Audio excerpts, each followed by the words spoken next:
Hi, everybody. Welcome to our channel, our Scientology Stories Peeling the Onion. My name is Mark Fisher, and I'm here with my guest, Mitch Brisker. How you doing, Mitch? Hey, I'm great, Mark. It's so great to see you again. Thanks for having me on. Yeah, and I wanted to mention to everybody that we are streaming this live on my channel, our Scientology Stories Peeling the Onion, but also on Mitch Brisker's channel as well. So if you have two windows, stream it on both. Yeah, that would be great. We could both use the views, and we could both use the subscribers and all that sort of thing. Anyway, I wanted to mention, we're not going to start immediately because we're waiting for people to get in here into the chat and everything.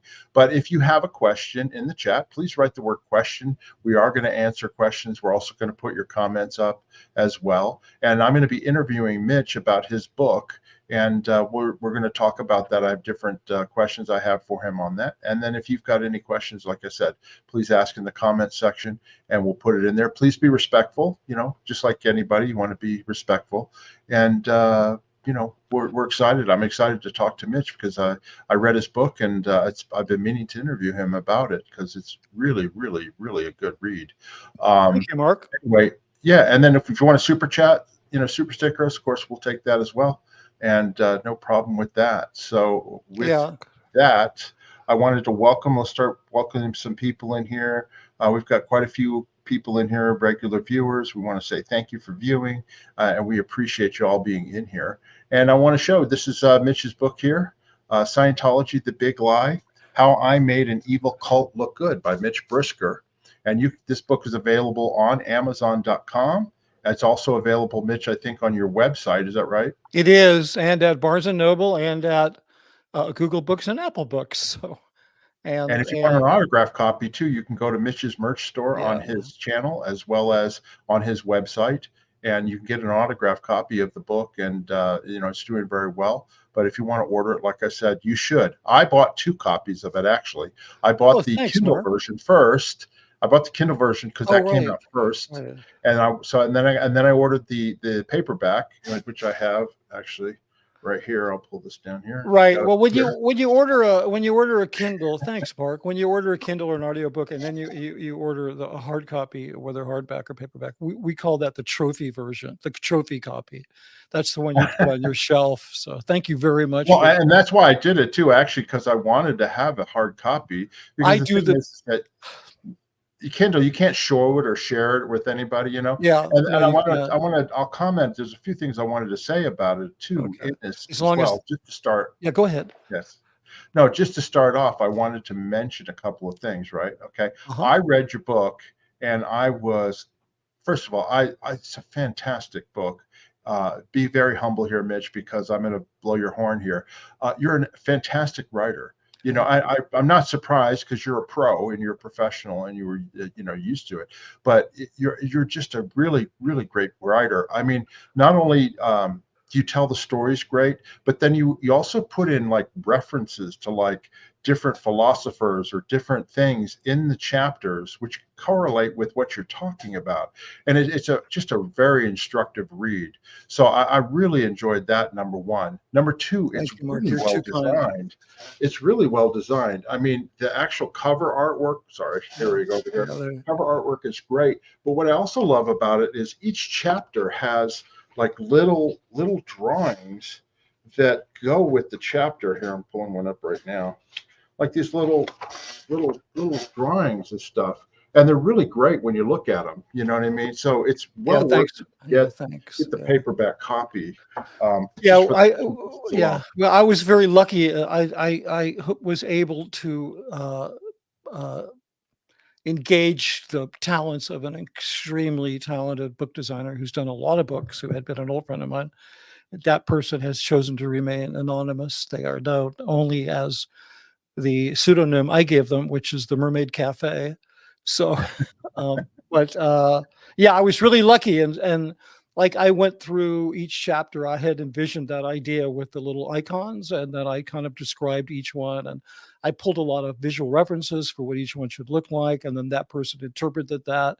And just so you know, it's kind of the main artistic inspiration is an American German expressionist carver, a wood engraver by the name of Lind Ward, who was a noted book illustrator. He was maybe the inventor of the graphic novel, in that he was known as the author without words, and he did very complex novels just in woodcuts. And so, if anybody's interested in that kind of stuff, you could Google Lind Ward. His books are still books of his work is still available. And his work is a big inspiration in how my book looks. Yeah, Leslie Bishop is a member of our channel, and she's being sarcastic here. Mitch has a hard time accepting compliments, but they're well deserved. Well, because I think it was Mark Twain who said, I have a tough time accepting compliments because they're never enough. So he also said I could live on one good compliment for a month. So Mark, I'm good for like the next 6 months. Thank you very much. You're too kind. Yeah, no, but the book is great. It's really well written, like I said. And I know you were recording. There was a question in here about the audiobook. You were recording that, but it looks like from your studio that maybe you've completed it. What's the status of the audiobook? So it turned out to be a much bigger challenge than I thought. I will be in this studio as long as I'm recording it. So okay, once it's done, I'm tearing this thing down and I'll redo the streaming studio. Okay, great. So yeah, at some point, then it will be coming out in audio, and I'll probably listen. Yeah, I have some media from a foreign English speaking country. I have a TV show interview hitting the end of this month. I was hoping to have it ready by then, but I don't really. It was really difficult. I mean, I've directed hundreds of hours of people speaking narration and books and stuff, but I'm recording it myself. I mean, it's not like I can go out and run a studio. I'm recording it myself. I'm sitting on my shoulder directing it, and I'm the talent. It's really tough. So I finally got it down, and now I'm starting to move forward pretty rapidly. I understand. Well, I mean, not that this is how to make an audiobook, but I've spent so much time in this cramped little space capsule that somebody asked me about it, and I'm just happy to talk. So.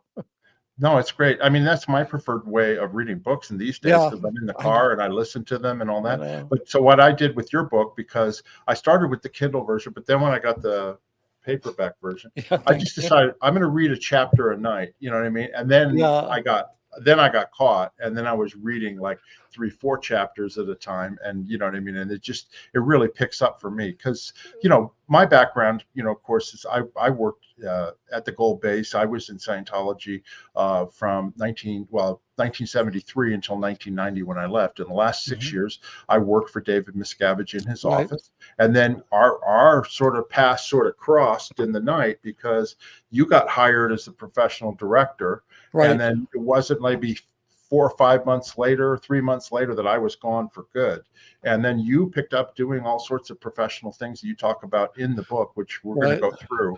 And I have some questions for you about that. Sure. But, so I was really fascinated by the later stories, because I wasn't around then. So I could totally place myself in those areas where you were at, because I had those same type of experiences just at a earlier time. Yeah, I mean, I've wondered, Mark, since I've met you and we've become friends, I've wondered, like, my early days at Gold when I came up in 1990, and I was very naive and very gung-ho, and I was very much dedicated to my career and to lending part of my career to my religion. It turned out that they just hoovered the whole damn thing up. But I have this picture of David Miscavige and his entourage coming around the corner near where the garage is up at Gold Motor Pool. Yeah. And thinking, oh, that could have been the day that David was assaulting Mark, because I didn't know about any of that. And I just wondered, maybe if you just yelled a little louder, you might have saved me 30 years of grief. But I guess so. I just have to say one more thing. Even though we never met during the 4 or so months that we overlapped, it is a big space. You can be there for 30 years and not meet somebody. That's crazy. But you did a lot of things that affected the area that I went into. So I experienced a lot of your thumbprint without knowing who you were. So I hope you're going to ask me questions about that. Like a lot of the materials. I do. I have questions about it. Yeah. Yeah. Well, let me go ahead and get started. I've got questions here. And like I said, if you all have questions, get in the chat and go ahead and put them in here. And, we'll get to them at the end after I ask the questions with Mitch. But if you have comments, also mention them there as well. And, of course, subscribe to Mitch's channel, subscribe to our channel, And here we go. All right. What I really liked is at the very beginning, of course, you tell your story about, where you grew up and all that sort of thing. And you and I talked on the phone afterwards a little bit. Yeah. But one of the things I really loved is that I'm a big Hollywood history buff, and I'm also a big location in LA history buff, right? And when I go to Los Angeles from when I visit Vegas, I'll go to, famous film locations or stars' houses. So I've been to Laurel Canyon, and you grew up in Laurel Canyon. I did. Well, I didn't just grow up in Laurel Canyon. I grew up in Laurel Canyon when it became Laurel Canyon, like when it became this legendary, mythical, rock and roll center back in the 60s and 70s. I mean, but prior to that, it had always had this mystique. There was lots of, Tom Mix lived up there, and Houdini, I wrote it, right? Houdini. Well, Houdini. We grew up playing around the Houdini mansion, and then it burned down, and then the Laurel Canyon fire of 1958. And fortunately, I was away at summer camp. I was a little kid. We used to play in the burnout ruins. And then when I was doing some research for my book, I had to confirm things.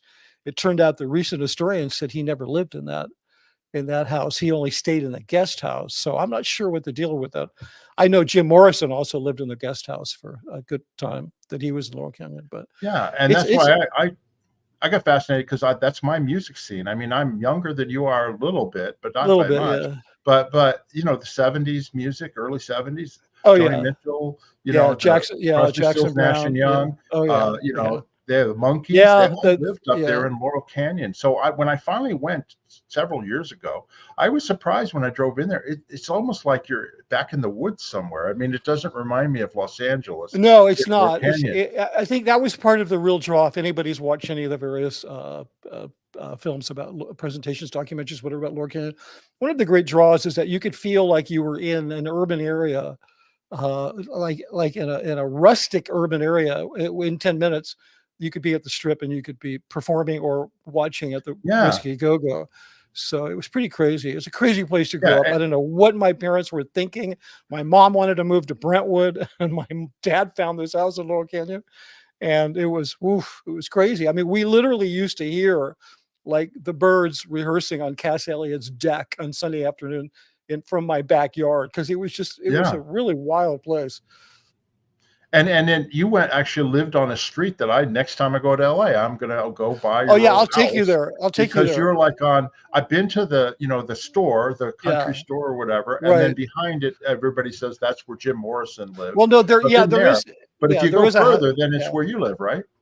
Down off the access road. What's it called? Honey Drive. Honey Drive, Honey Drive. And then you met. What I loved is when I'm reading the book, you talk about the only apartment complex was right across from it was built back in the 20s and 30s, and it was a brothel. It was a brothel, executives and stuff, right? So I immediately went to Google Earth, and I actually zoomed in on Honey Drive, and there's that L-shaped apartment place that you describe, because it's prominent in your book in these stories. Early on, and it's right there. I was like, it's amazing to me, there's a few of these. There's one in Beechwood Canyon that was designed by a Hollywood production designer. It's very famous. It looks like a gingerbread, like a Hansel and Gretel gingerbread, like a village of little apartments. And these were places, back in those days, the actors were on contracts with the studios. Then eventually that became illegal, antitrust and all that. But they would sort of recruit these starlets, and they would put them up in these apartments, and then sometimes they'd offer them some little extra work. So it was absolutely, it was a brothel the way it's designed, and a lot of interesting actors and musicians lived there over the years, and so I met some interesting people there. I mean, not only did I grow up in a really kind of storied place, but I grew up on the street where crazy stuff had happened in the past. So we were used to it. We were just so used to like seeing stuff. It was like, and I've watched those movies on Laurel Canyon. I've seen at least 2 of them. There are YouTube videos shot where people walk down the street and show you the different places. They're really interesting. I saw a movie I read a book and saw a movie on the Chateau Marmont, which is not that far away. And the whole Sunset Strip. I mean, I've always been fascinated by that whole area. That's where Chateau Marmont. That's where John Belushi passed away, Yeah. overdosed. Yeah. Well, and then I have another fascination, which is kind of a guilty pleasure of mine. A friend of mine turned me onto this site, and this is a little morbid, but it's a friend of mine turned me onto this site years ago called Find a Grave. And I like looking at cemeteries. I like looking at cemeteries where famous people are buried, and I go visit them. I've been to the Westwood Pierce Brothers one 3 times over the last 15, 20 years. And then I finally, last time I was in LA, went to the Hollywood Forever Cemetery, which I'd never been to. Yeah, that's studios. And it's amazing all the famous people that are buried there. And it's they're not their body. I mean, it's their bodies buried there and all that. But it's just kind of cool just to walk around and just sort of reminisce about the different people. Well, cemeteries are for the living; they're not for the dead. So. Well, and then there's a great YouTube channel called Hollywood Graveyard where this guy does whole videos where he goes through and he does little clips about the person. Like it could be some obscure actor from the 40s or whatever, but they'll talk about him and then they'll show like a little clip or whatever and tell you a little bit about the history. So anybody who's interested in that sort of thing, Hollywood Graveyard, fantastic. It's a fantastic. I'm going to check that out. Next, you remind fantastic. Next time you're in LA, I'm going to take you on a tour that'll blow your mind. So, because I have a lot of stuff I've never seen published. But and then the same thing too was like when I was a kid, when I was 10 years old, was the Manson murders, and I was fascinated by that when I saw the Life magazine cover of Charles Manson, who I had no idea. Later, I found out, he'd been involved in Scientology and Dianetics. You know what I mean? But I got fascinated by that too. So I've gone to like Cielo Road or whatever. That house is Cielo. Yeah, I used to hang out there. My best friend's girlfriends lived on that street. And I don't know if you saw, I did a stream about I went to a party when I was 19, 18 at Dennis Wilson's house. I mean, don't even ask me how I ended up at Dennis Wilson's house, a Beach Boys drummer, because in those days it was just like you found out open door. You just came. Yeah, right? You found out if your invitation was you knew about the party. If you knew about the party, you knew somebody, so it wasn't a problem. And I walked into a room and confronted Manson and 3 of the family members, and I didn't put that in the book, but I did a stream about it. Because I didn't know who it was. And then 2 months later, when we saw him when they were arrested, the murders happened, they were arrested. We were like, whoa. And Dad, I used to spend like many weekends, like 4 houses down from the Cielo Drive residence, because my best friend's girlfriend, like she lived there with her parents. So we used to hang out there in the guest house over the garage, and it's crazy stuff. I mean, that thing I was the age where, when the Manson murders happened, you really felt it, because if you had long hair and you looked anything like a drug user or whatever counterculture, you were a potential murderer for a good couple of months, and it killed everything. People cut their hair, they changed the way they dress, they moved out of town. I mean, the Manson murders don't get enough credit for killing the era of flower power and the whole hippie movement. I mean, that was it, done. Yeah. So. And I'm sure you've seen this movie, but Once Upon a Time in Hollywood, I think I watched it. Yeah, I hated 5 or 6 times. Yeah, 5 or 6 times I watched it. I hated it for 3 days. We could do a whole stream on that.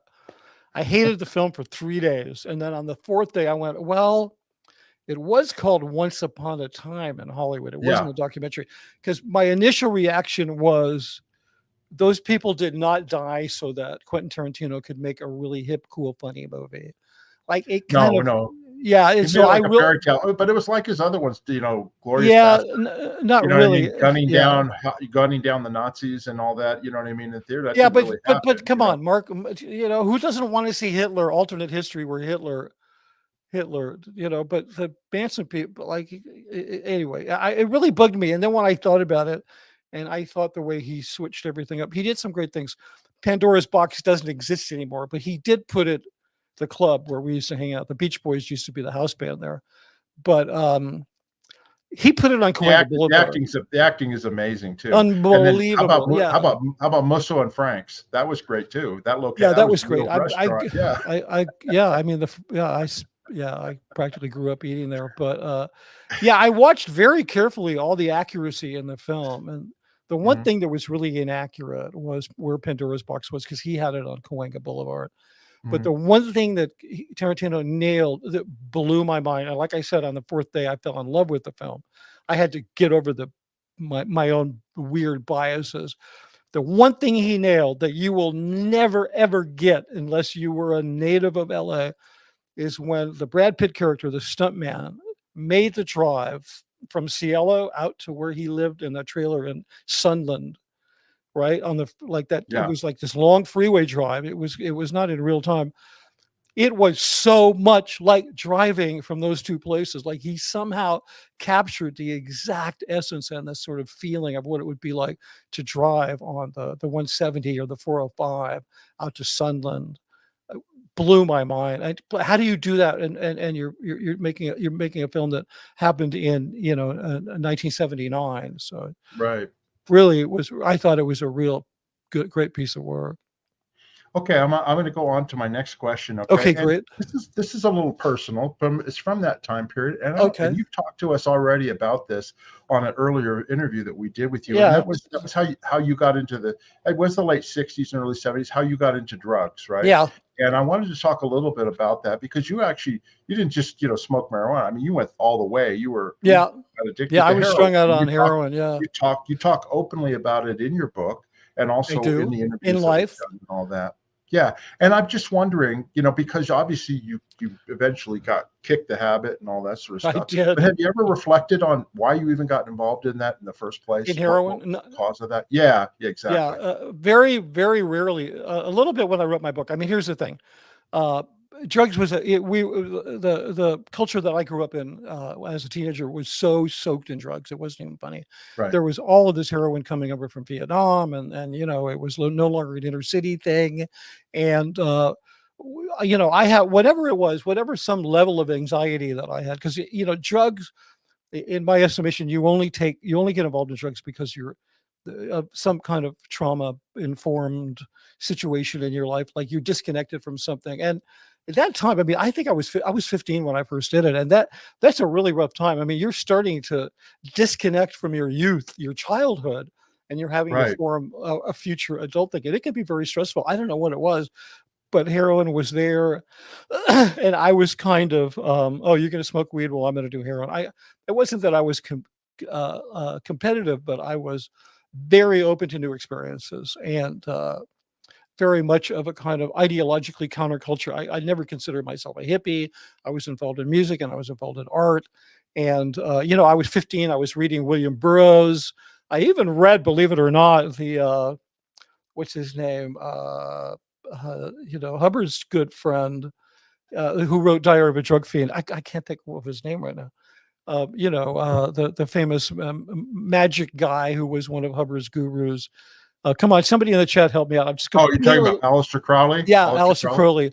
Yeah, so I was reading this stuff when I was a kid. Like, I really cracked me up when I found out that Hubbard had been informed by Crowley, because he was just such a lunatic. But I still have a copy of Diary of a Drug Fiend, Crowley's book, in which he describes going insane, and it's crazy. So I was kind of off. I was reading Jack Kerouac, and I was kind of living on the fringes, and heroin just seemed like a natural thing to do. It seemed a way of identifying yourself away from this crazy world of the assassinations, Martin Luther King, JFK, the Vietnam War. Like how you needed to disassociate from, you needed to reassociate yourself away from that as something else. Unfortunately, that's the direction I went in. So that. I understand. And then, of course, you told the story to us, and it's also in the book, about how you got into Scientology through basically detoxing and getting off heroin. Yeah, well, it was actually at the Celebrity Center, right? Yeah, it was really a bizarre story. It was actually, I got it during a brief period where I was not using drugs, which happened a lot. I was up and down and up and down and up and down. It wasn't like I was just this continuous junkie or something. And I was in a rehab, and a producer from CBS, an independent film producer, was working out of CBS Studio Centers, called the rehab. They were looking for young people who had experience as drug addicts, and they were making a quasi like this director, Floyd Mutrux. He was trying to do like his like cinema verite version of like American Graffiti, like the drug soaked version of it. So my girlfriend and I got cast in the lead of the title role, not the lead, because it was an ensemble piece. We got cast, and the film did quite well. I mean, it was It was top number 2 at the box office for 2 weeks in the summer of '72, I think. What, '73? I'm trying to remember. I think '73 when it was released. It's still streaming on Amazon if you want to like watch it, and it's in the Museum of Modern Art personal collection. But anyway, so she very tragically died of an overdose because we started using again after we made the film, and the director, I've written about this in detail in my book. I think it's one of the more Right. interesting parts of Absolutely. Yeah. it's a lot more interesting than maybe Scientology, but the guy who directed the film, he started dating some girl who was taking courses at Celebrity Center, and he thought it would help me, so he brought me down there. They took me in and actually allowed me to live there with them for 6 weeks, which, Mark, that's not a thing that no, that's not a thing. Like today you would get in trouble, but they, for some reason, really liked me and, or something. Cause it's not even like it cost my father paid them a couple $100 a week. I mean, they weren't making money off of me. It was whatever, but they took me in and I lived with them for 6 weeks. I did a bunch of Scientology. Then I went back to college, got finished my degree and, started a career as a commercial film director. Cause that's in those days, it's the only job I could get. So yeah, and then some years later, they approached me about making films for the church, and that's how I got started.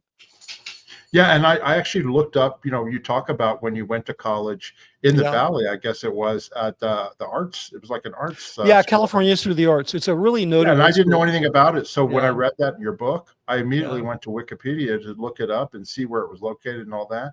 And I had no idea. It's a very famous school. Yeah, it's in Valencia, California. Yeah, and they up by Magic Mountain, right? Yeah, actually, the off ramp is McBean Parkway, and then Magic Mountain would be 2 off ramps later. Okay. Yeah. So when I was in school, there were a lot of the media kids like who had skills in camera, especially in sound. They would get summer jobs working at Magic Mountain because they needed technicians to do things. So it's really funny. You had a bunch of art students working at Magic Mountain. Well, let me ask you this, okay? So, Sure. So you got into Scientology, and we don't have to go through your whole history of Scientology, but sure, on the Scientology grade chart, where you go up the levels and stuff like that. How far up did you get, in your time in Scientology? Did you get up through clear and onto the OT levels, or because I can relate. So go ahead. Yeah, by the time I got to gold, which is in 1980, I got to OT5. Which, although, it went through some iterations after that. And then I had done some training, some academy levels. But, I never moved. Had you done any OT levels before you came up to gold? Yeah. I was up to OT5 the day I said. Okay. So you were up to audited knots. That's the I was up to audited knots, right? And I never Mm-hmm. moved another inch once I got to gold because, even though our old friend Greg Wilher, who well, who was a big top lieutenant back then, when they were seducing me or whatever you want to call it to keep working there after one film, one of the things they said was, Dave wants you to know, because it's always Dave wants you to know that if you work here, you won't have to worry about your bridge because it'll all be provided for you. Right. Well, that was what I was going to ask you. I was going to say, did they actually, as part of your compensation, were you allowed, did they get you further up the bridge? Because it's just absolutely. So the public know, the people watching, it's very expensive. Yeah, very expensive. To pay for on OT5 is where you're actually sitting in session, holding the cans, looking for all these BTs and clusters. Yeah, it's crazy. And you pay by the hour. When you're a public person. I did it, of course, as a staff member, and I got all the way through it. I got all the way up to my solo knots, right, T7, right, as a staff member. But if you had to pay for it, I mean, it's hundreds. It's insane. Of dollars. But also, Mark, I think you navigated those waters in a day when there was more attention on helping the staff to move up the bridge. I mean, after you left, I mean, you were really fortunate. You left at a time when after that, things just, I came up when things were just starting to go crazy. So, well, no, we're going to get to that. Cause like I was saying, I always, the whole time I was in the C organization, I fully took advantage of my study time, 2.5 hours a day. And also I got audited too, only because I worked for Miscavige. I had priority, unfortunately. Right. So I was able to get through my knots and all that. Whereas people lower down, they didn't really get the priority to do that. And also, they were working around the clock. I was working around the clock too on some things, but no, I still made sure that I learned, the different things, because to me, I was a true believer, and I wanted to make those gains. You know what I mean? Anyway. Well, let me guess, you did it on weekends mostly, right? No, actually, I did it. Okay. I had to be up in the morning to go do it 2.5 hours. Even if Dave went to bed at 2 a.m, I had to be up at 8 in the morning to go to course, because he had the exception, but we didn't. We had to go. Yeah, no, I hear that. I mean, the only opportunity I had to do courses was on weekends or time off, and I had a family in LA. So what was I going to do? I already sacrificed them for a job, and now I was going to sacrifice them to go up the bridge. So I never did. And then after a time, and I did get some auditing. I remember Ray Midoff, who was the senior CS International, highest technical person in the world. He did repair auditing on me on an L. And so I would get some really, occasionally, but mostly it's just sec checks and, really that's it. Trust me, my last 2 years in, that's all I got was sec checks. Yeah, and then in terms of courses, it wasn't what I wanted to do. Not that anything in Scientology is what you want to do, because you basically are turning your agency over to this team of people. They're going to tell you what's right, and you have been gaslit into believing that they have your best interest at heart, which is just, it amazes me. I mean, but so I did these courses as they would come out, like the life orientation course, or sure. What was that other one? The one that, Key to Life. Thanks. It's insane. Well, I was going to tell you, you just made me realize. Well, you just made me realize I remembered something, which was that before Hubbard died, like if you were going to be promoted to an executive position, you were put on full-time training, and you would get through these different things. After Miscavige took over, what was that? They just put you on a position and you had to sink or swim, But it was the same thing. We also were guinea pigs, like on Key to Life. And I never did life orientation, but Key to Life in 1981, I had to do that full time because I was going to be put on position up there with Hubbard, and it was a pilot. It was something like we were guinea pigs. Like I was on the first Purif, and I'd never done drugs before, sweating in a sauna in Clearwater. I did the running program in Griffith Park in 1982 when I was on the RPF. Yeah, I heard you say that. That's what Hubbard was working on. So like we were the staff were the guinea pigs for this stuff. You know what I mean? Well, that's always been the case at the international base. It's and I know this is really inside baseball, but all of these, like Superpower was originally aimed at the staff because Hubbard was concerned about their inability to make films, and that's what it was for. It wasn't for the public. Yeah, right. And then you had False Purpose Rundown, which was to get at everybody's evil stuff. And then what else? Truth Rundown. Yeah, Truth Rundown. To implant you with total misinformation and lies. Yeah, I had that. I was one of the few public that ever got it. So I understand really that. Scary. And then we didn't even. I don't know if you ever experienced rollback. That was another one that they maybe every other month. Yeah. So anyway, it was crazy times. But anyway, I wanted to find out, if that was part of your deal. Now, let me get on to the next thing. Okay. Well, just to button that up. Go ahead. Yes, I never moved on the bridge after I went to gold, and it was only a few years, no more than 10 after I started working there, that I no longer wanted to go up the bridge, because I was half the time I was there, I was disenfranchised and trying to find a soft way out, because it was too insane. Now let me get so you got hired, and I know the story about, and you told this with Mark Headley about, you did the music video for Edgar Winter. I did. Was a fantastic guy. I had to take care of him and his wife. Edgar, sweet people, really sweet, amazing people. Because they came up to the Gold Base to work on Mission Earth and some other things, right? And he's just a fantastic talent. Yeah. I mean, I couldn't read her. One of the best saxophone players you'll ever hear. And yeah, he sang, but his career was just sort of like Frankenstein and a couple other songs, you know. Yeah. But anyway, so you did that video, and then you did the dynamic. Yeah, and you know, I just have to say, when Mark and I were, when Headley and I were talking about that thing, I was thinking of you because I know you had produced that album. I didn't know you, but that later I found out. Road to Freedom, yeah. Yeah, well, no, that was from Mission Road. Yeah, this is that's great. But then also, you probably told a story on our channel too. I don't know if you know, on the Mission Earth album, they actually got Bruce Swedian to come up and produce and engineer the album, who was Yeah. Michael Jackson and Quincy Jones. Yeah. No, I mean, the No, did album you hear that sounded story? great. I'll tell it in a second. But Yeah. he was Yeah, I brought did up hear there it. I heard it on your channel. because he liked the song Bang Bang. So they got him up there to mix and do all this sort of stuff. And because his wife was wearing perfume, and Hubbard said, "No perfume anywhere in my studio," Right. his wife got called out on her perfume, and they got in the car and they took off and never came back. Yeah, I used to joke that I remember one day we were shooting a film about toxins getting into your body, and we were making the point that there's a lot of insecticides and so forth in produce, and it's because gold is out in an agricultural area. I went and I hired a crop duster for, I don't know, they're really cheap. And I told him, just, fill the tank full of water and we're going to mist this field and I'm going to get a nice shot of it. And I was thinking, boy, if I ever wanted to take gold out, I would just go hire that guy and I'd fill that crop duster full of cheap perfume and just fly over the base. Because, for such a resilient group of OTs, man, that was the cheap perfume will send them running, screaming out of a room like nobody's business. Well, and shortly after we left in 1990, Janice, Terry, and I thought about, we should get a helicopter and drop flyers all over the base over there saying, like, if you want to leave, we'll be out here with a bus on this date. You know what I mean? And, yeah. Anyway, so you got hired as a director to come up and direct one technical film. Right? Yeah. And I'm going to give a little backstory from my side of things, okay? Because the Gold crew, the shoot crew, as they call them, right? Mm-hmm. They've gone through directors.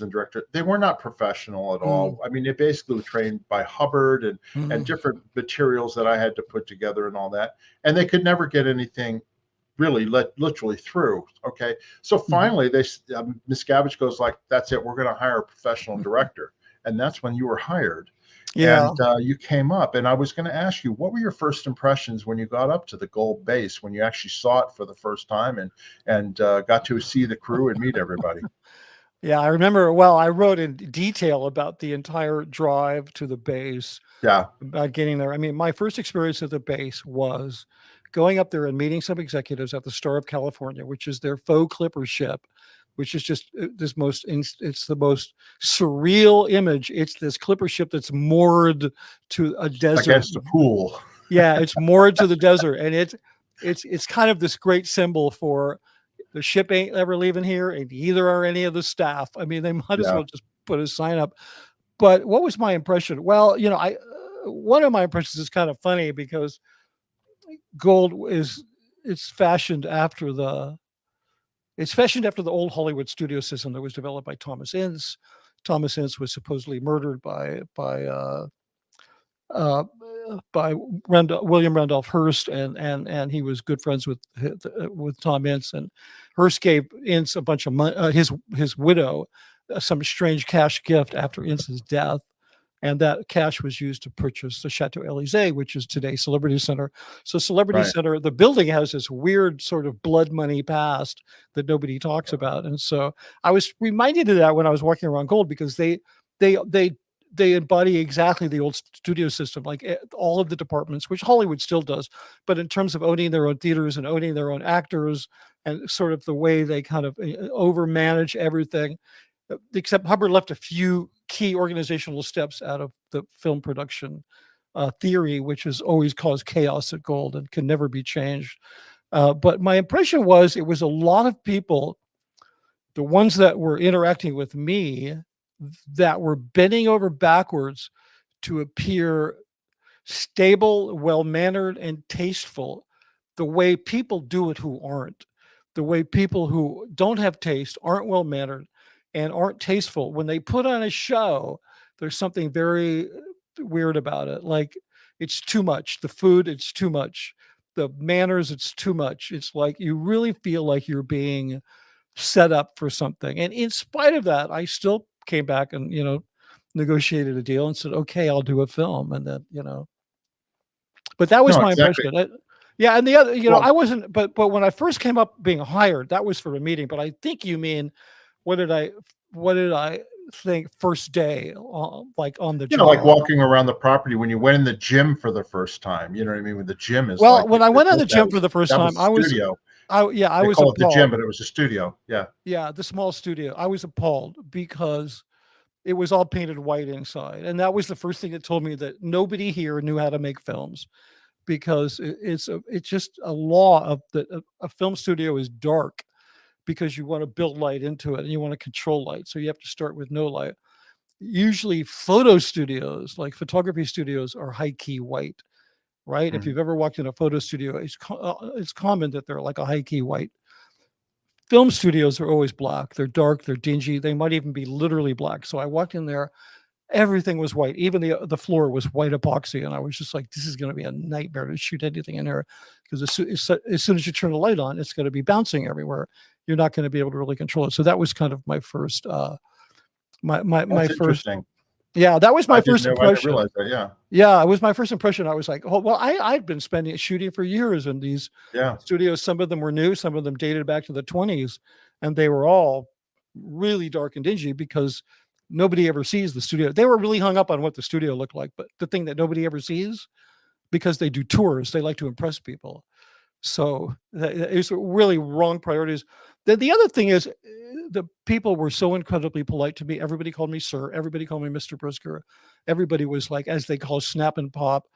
Years later, a couple of years ago, when I finally reconnected with Jackson Moorhead, who I knew very well when he was there, and we were talking. He said, "Hey, but did you know that I was responsible for your clearances? I was the one, who had to overlook all of the security issues having to do with you." And he said, "Did you know that the crew was under very strict orders to operate with you a certain way?" I'd kind of guessed that a little, but hearing it from the security chief, that they were literally sat down and briefed. I mean, these guys were being scrutinized within an inch of their life. If one of them gave me a hard time, and I'm just not that kind of person. Like, I don't expect or demand that or anything. And then another person, who name I'm not going to mention, whatever. She's been out forever. She was my video assistant for many, many years. You know her well, and her Mhm. sister as well. They're twins. Yeah. You know who I'm talking about. And Yes. she and I started communicating, and she sent me a message one day that said, "Hey, Mitch, do you know that we were told absolutely do not socialize with you in any way. Don't exchange any information, no personal stories, no nothing." And it was crazy. I mean, that all changed after we finished the film and everybody saw how easy I was to get along with. And Right. then all of a sudden, the shoe crew, they left, they started leaving them alone because they were now a productive group. And so then, they all wanted to be my best friend. And some of them I did become very good friends with, none of whom are still there. Anybody I was ever friends with or gold, except for a couple of people, they're gone. So it's just Right. like, How about your interactions with David Miscavige then? Because what would happen, just so the viewers know, I mean, you guys would shoot whatever shots you had, and then the yeah, rushes would be developed and brought back, and then Miscavige would watch them, usually with the director or whoever, and yeah, basically either approve them or not. And in the yeah, old days, before you were there, it would be his hair would be on fire every time he saw something, and that you guys can't do anything, and go scrub the kitchen and the galley or yeah, whatever. yeah, I But know. was he more polite with you? I mean, Oh, if there was totally. Are something you, he he didn't was, like, oh no, I was like, no, it was part of the whole gaslighting of keeping me happy. It was crazy because um, I didn't have any lack of confidence in what I did. And it was easier to right, do it there because working at Gold was kind of like, I felt like, I hope this doesn't sound racist, but I felt like the white explorer who crash landed on a primitive island, and the indigenous people were worshiping you as a god. I was like, I knew 20 people that had come to Gold and done at least as good a job as I did, if not better, right? But they hadn't been able to find anybody since when? Since Hubbard vacated the post of director. And what year was that? yeah. I mean, that was a long time Well, ago. 1980 when he took off. Yeah. Yeah, they'd never been able to find anybody. So yeah, yeah, it was pretty crazy. So the way Gold is set up is, there's the what they call the lodges where editing is. There's Hmm. about a 15 seat, pretty state of the art. Today it's a very state of the art theater, film Yeah. projection theater, 35 millimeter film. Well, Yeah. back then we were shooting in 16. That was a 2-year battle to get them to switch to 35 millimeter. These people are scientifically just so stupid. ill-educated, I should say. But by the way, I set up all those lines too. You know what I mean? yeah, So no, and they were before all you got great. there, They were yeah. all great. They were all great. I didn't know anything about how to do it, but I oversaw it. I didn't Yeah, do I mean, it the only myself, thing that was but I wrong, oversaw it. just in a nutshell, was even though all the Scientology films at that time were released on 16 millimeter, you don't want to shoot them on 16 millimeter. You want to shoot them on 35 millimeter, and then make reduction prints. It's Right. Even though the film costs more money in the long run, you're gonna save. You're going to save that money, and you're going to increase the quality of your product like 100 times, because it's just 16 millimeter is considered what's called a miniature format.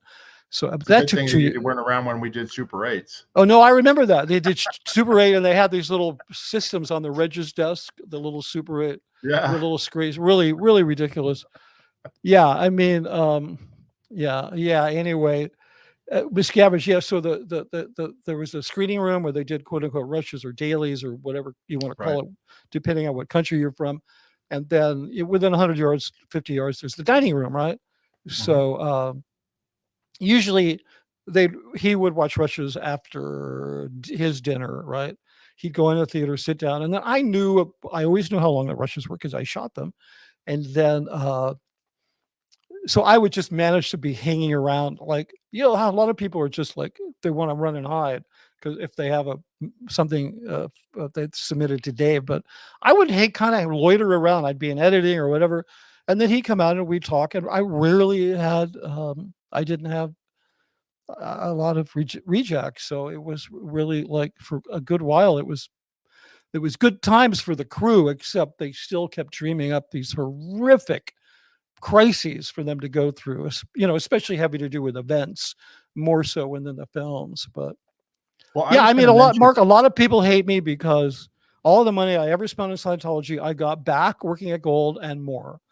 so well, no, I mean, but the reason I bring this up is I just wanted to comment because I dealt with all this stuff beforehand. I mean, like you mentioned, we had to follow L. Ron Hubbard's, advices and directives on how to shoot movies, right?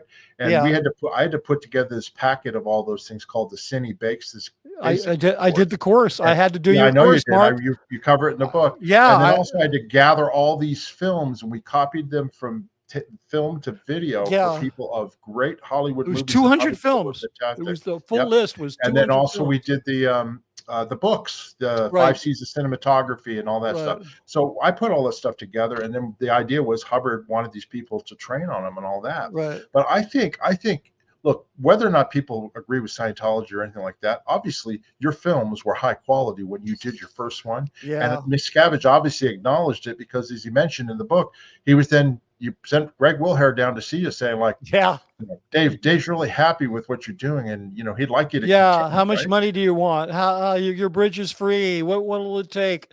Blah blah blah. I'm like, So then Miscavige went and put my name personally. I was told by HCO, by the HR department, that he personally put my name up on the organizing board. That made it impossible for me to leave without quitting Scientology, which I was not ready to do. And that was that was like, everybody took that as a compliment. Like, who wouldn't want that?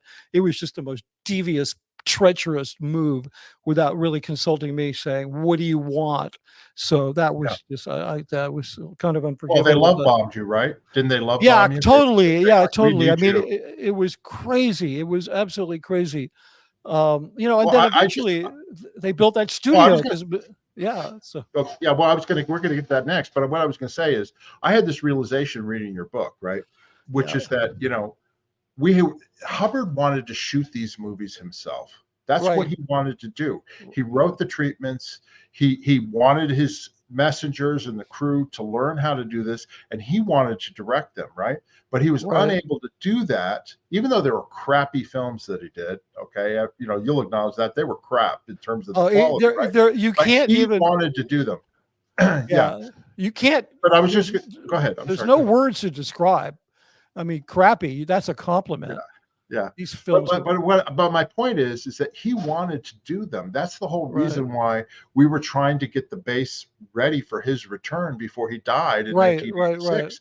That's why, I was charged with getting the materials ready and getting the cine crew manned up and getting them trained and Right. getting, all the spaces done and all that, because the idea was get the all clear on the legal. Hubbard would come back and then he could shoot his movies. But I will give David Miscavige credit for this. They kept to that because, that's what L. Ron Hubbard said, except then he finally went, we're going to get a professional director, right? Yeah. And I'll give him credit for coming up with that, because that Yeah. was something that would never have been considered before, because these were L. Ron Hubbard's films, but he hired you and you were a professional and you knew what you were Right. doing. And then you also mentioned in the book too, because then after a while, they started using professionals in other cinema Yeah. A lot of people came up. areas and all that. Yeah. And guess what? All of a sudden, the movies were Yeah. getting done and they were high quality. And it just goes to show you that Hubbard's idea of like, oh, well, we could just train anybody for it. No, you got to learn in Hollywood. Yeah. I mean, I have my friend, Yeah. you know him, who was the cameraman at Gold, who left Oh, around the same time I did. Yeah. He then got into Hollywood and he started at the bottom in an equipment rental place, and then eventually became a generator operator and a teamster and a driver and all that. And he Yeah. goes like, God, man, that's the way you train people. And then Yeah. he was like top of the board on all of his things for years. You know what I mean?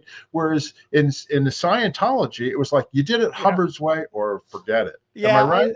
Yeah, you're totally right. I mean, a few people. Hey, I put a picture in there, Mark. Can you pop it up just real Yeah. quick? Yeah, there you go. You might have actually sent me this picture. I don't know, but I just wanted to show the audience to see real quick that this kind of overblown, picture Hubbard had himself of himself as a film director, and how completely Yeah. ridiculous it is. Anyway, thanks for humoring me.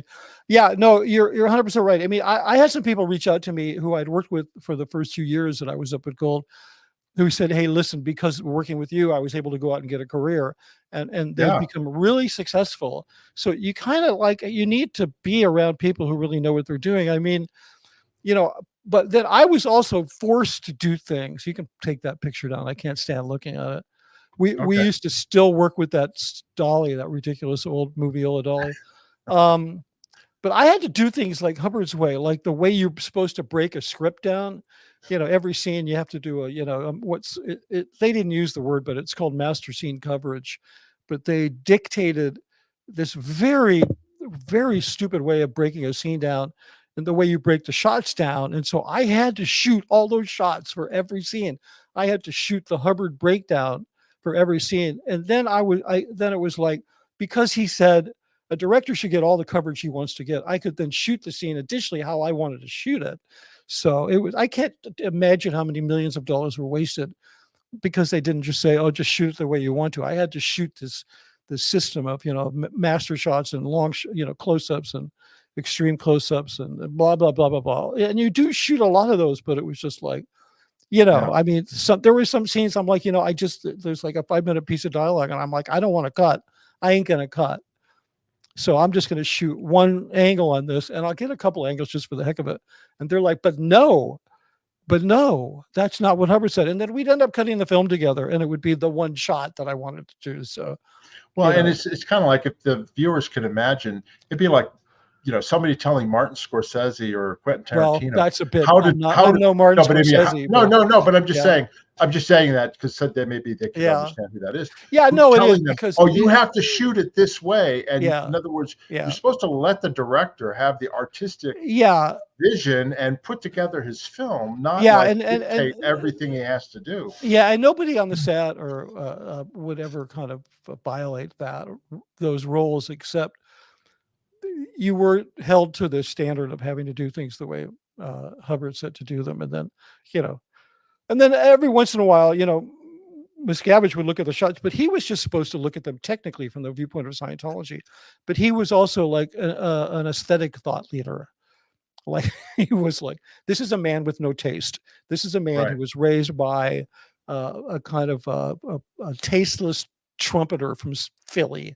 Just no offense to any tasteless trumpeters or Philly or anything, but this was not like a really educated home in terms of aesthetics and taste and so forth. But somehow Miscavige had managed, I guess, as narcissists do, to sort of, hoover in enough aesthetics, like maybe Tom Cruise makes a comment or I make a comment or somebody else.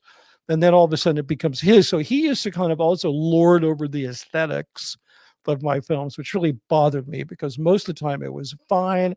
Sometimes he'd want me to redo something. And it wasn't even because it wasn't right. It was just not the way he wanted it done.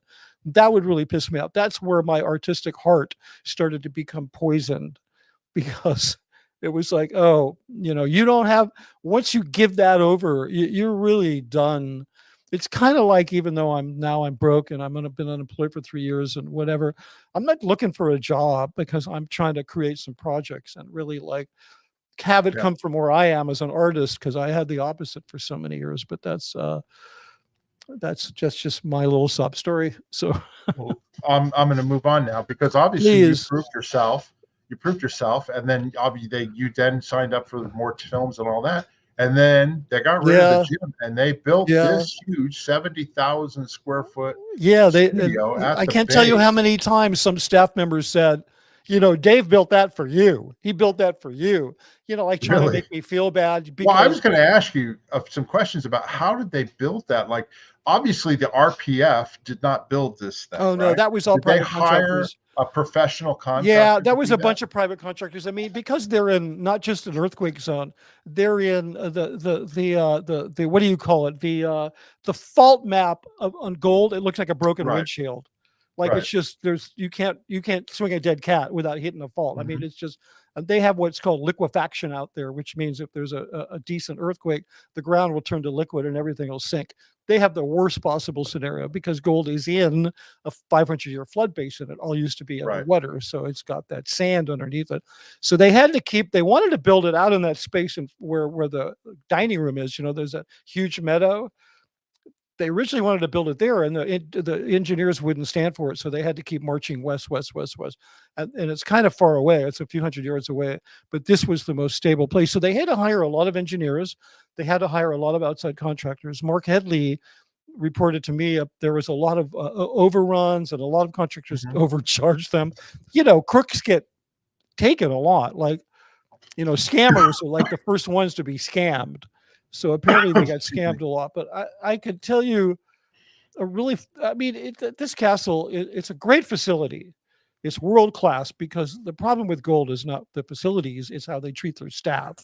But there's a really funny story about this. They kept torturing me about, you need to tell us every film you think you're ever going to make so we can figure out what kind of studio to build. And I'm like, that's not possible, because as soon as I have that facility, I'm going to start making films I never even envisioned making them.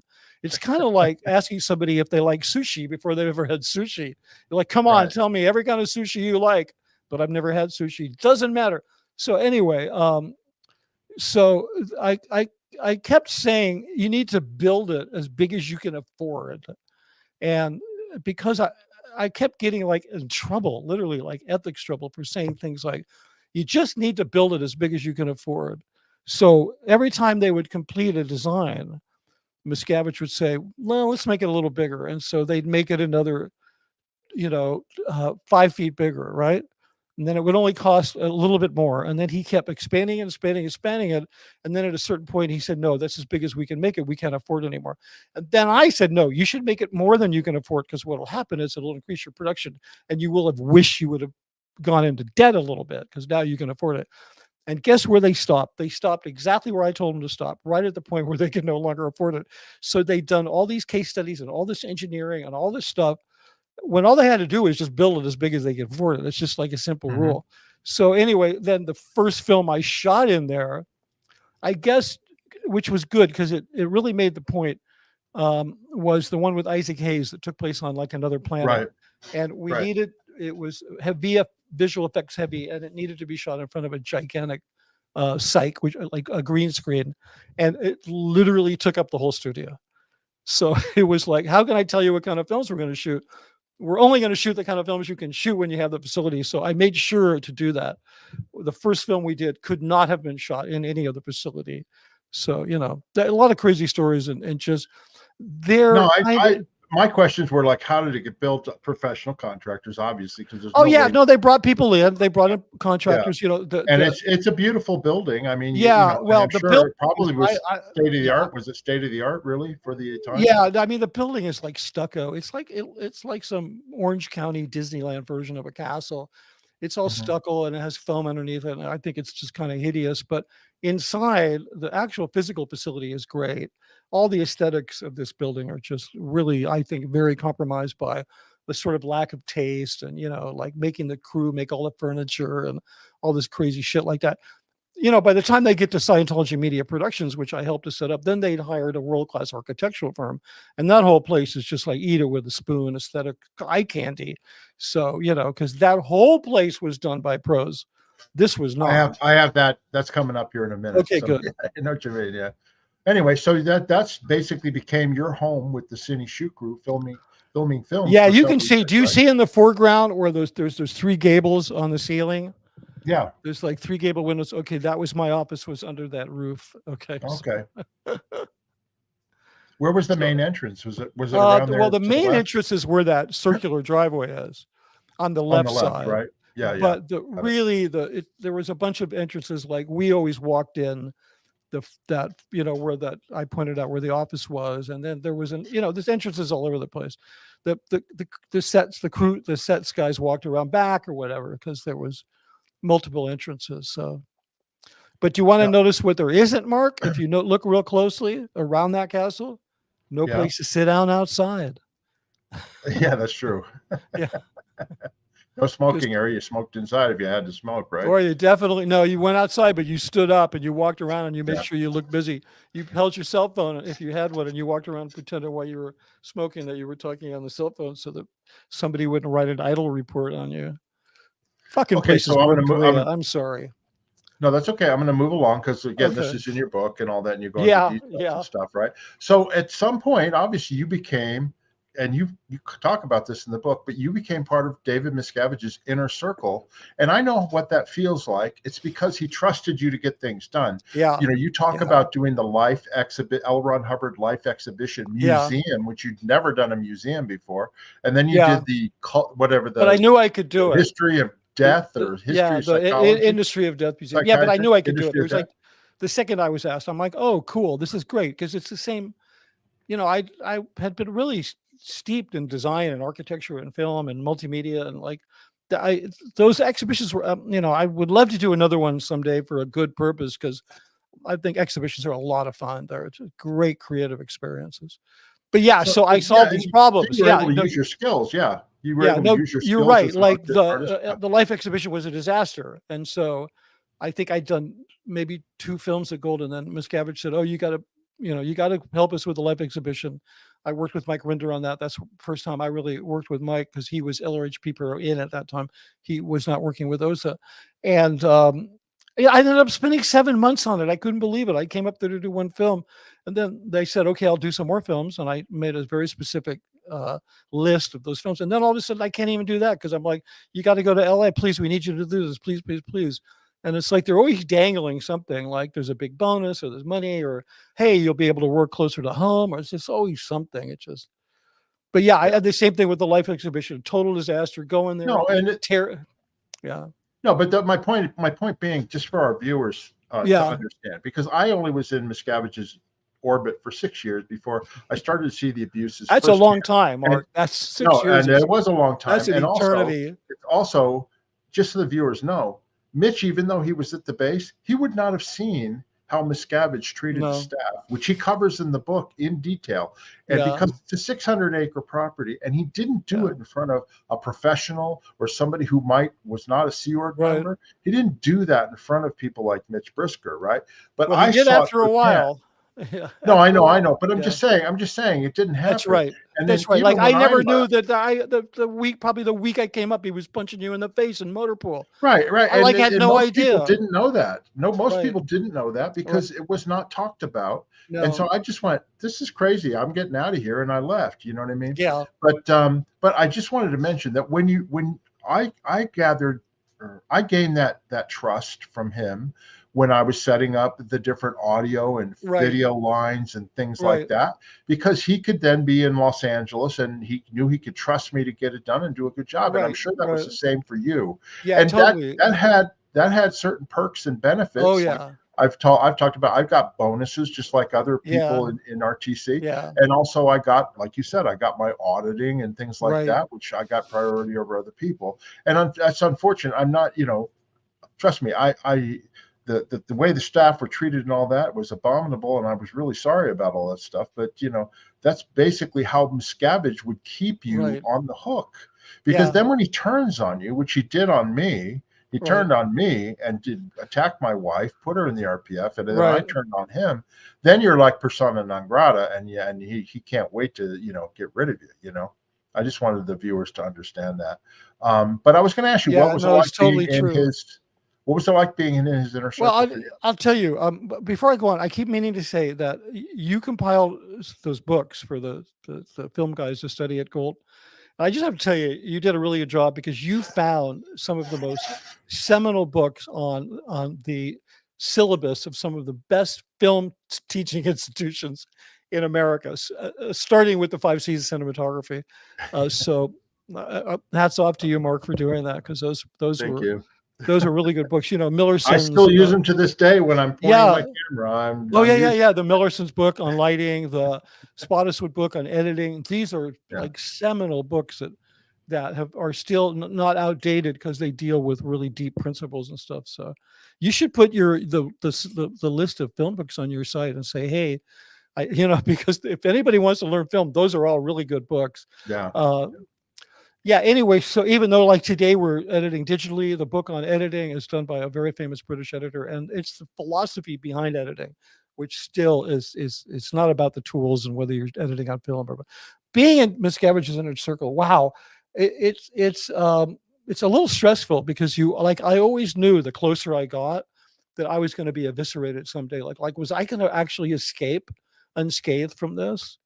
And like the worst of it was when I flew to England with them with he and Lou, his girlfriend, on Tom Cruise's jet. And then Lou came to me. I was going back to LA. They were going on to Ireland, and they'd invited me to go with them. I didn't want to, for a number of different reasons. I just didn't, because so she came to see me and she said, we would like you to take a larger role in the organization. I don't know what she was talking about to this day. Maybe it was, because I got reposted to SMP as the senior director. I don't know. But I tell you, Mark, when she said that to me, like in any other corporate situation, you'd be thinking, this is great. I've achieved success. But in that organization, I was like, I'm a goner. That's it. I'm done. If his top lieutenant is coming to me saying, we'd like you to play a larger role in the organization, that's it. My life's over. And sure enough, within a few months, I was in trouble. I was busted, sent back to Gold. Miscavige never turned on me. He had people do it. So he had people do it for him, because that was another one of his techniques. All right. Well, let me move on. Okay. Because Okay. these are some various huge events in Scientology. One is, this is Lisa McPherson, Yeah. right? And she died in like the late 1990s Yeah. due to Yeah. being abused by Scientology and their care. And Miscavige had an involvement in that and all that sort of stuff. The reason I'm asking you though about this is not to go into the Lisa McPherson thing, but what was it like being around Miscavige at that time? Because my understanding was he went to Clearwater full time. Yeah, were totally. you then just left to go ahead and do your movies? Hardly ever saw him. What happened was, I didn't know totally what was going on. I knew that he and Mike and some other people were in Clearwater, handling a legal case. I'd heard about the tragic death of Lisa McPherson. Yeah, Miscavige was just gone. Before he left, he came to me, or he wrote me a dispatch, as we call it, a communication, a dispatch. And he said, I sent him a film to approve, right? So remember, every day we do those shots, and then I would have to write a CSW, which stands for, you've described this, completed staff work. Staff work. Yeah. And did you know, Mark, I found a manual up at Gold, the CSW, you must know this, I think. It was taken from the Air Force manual. Yeah, it's like a military thing. Yeah. There's a thing in the Air Force manual that says completed staff work and the same thing. Right. But you'd have to write a detailed proposal about why what you did was okay. So I would have to do this every day. It was a very time consuming, and that's when, Greg Wilher came to me and assigned me an assistant, which turned out to be Lisa Schroer, one of the turned out to be one of the most evil people in the world. You talk about her in the book too. Yeah, I do. I wrote about her. I wrote. It was funny because Mike Rinder was very nicely reading my book with no time. He was flying to Philadelphia for a convention of that nonprofit that he's on the board of, and he literally printed my book out, read it on the plane, made a bunch of notes, and one of his biggest notes was, "You nailed Lisa Schroer." So I was really happy about that. And it's like funny I nailed the description of her. Well, it's funny because in reading your book, that's not the Lisa Schroer that I knew. You know what I mean? And it just shows how corrupted these people. Oh yeah. She was a sweet girl when I knew her. Mark, she was 2 years my assistant. She had no position of power. She had no position of power. No. But she was very conniving. Even when you knew her, she just didn't show it. She got herself busted and this is really inside baseball. Sorry for our viewers. I think she was the HCO receptionist for CMO Int. Not a big job. For years. Right? For years. She was one answering the phones. Yeah, answering the phones. So she gets busted, right? And then I need an assistant. Greg Wilher walks into my office and I'm just pulling my hair out because I had hair then.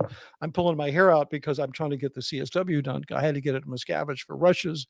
You don't want to keep him waiting for rushes, right? So Wilher assigned Lisa, and we became good friends. She helped me. She was hugely helpful, but she's conniving the whole time to use this as a platform to launch herself to power. From her post as my assistant, which Miscavige created the post of the director's assistant, which is not an assistant director.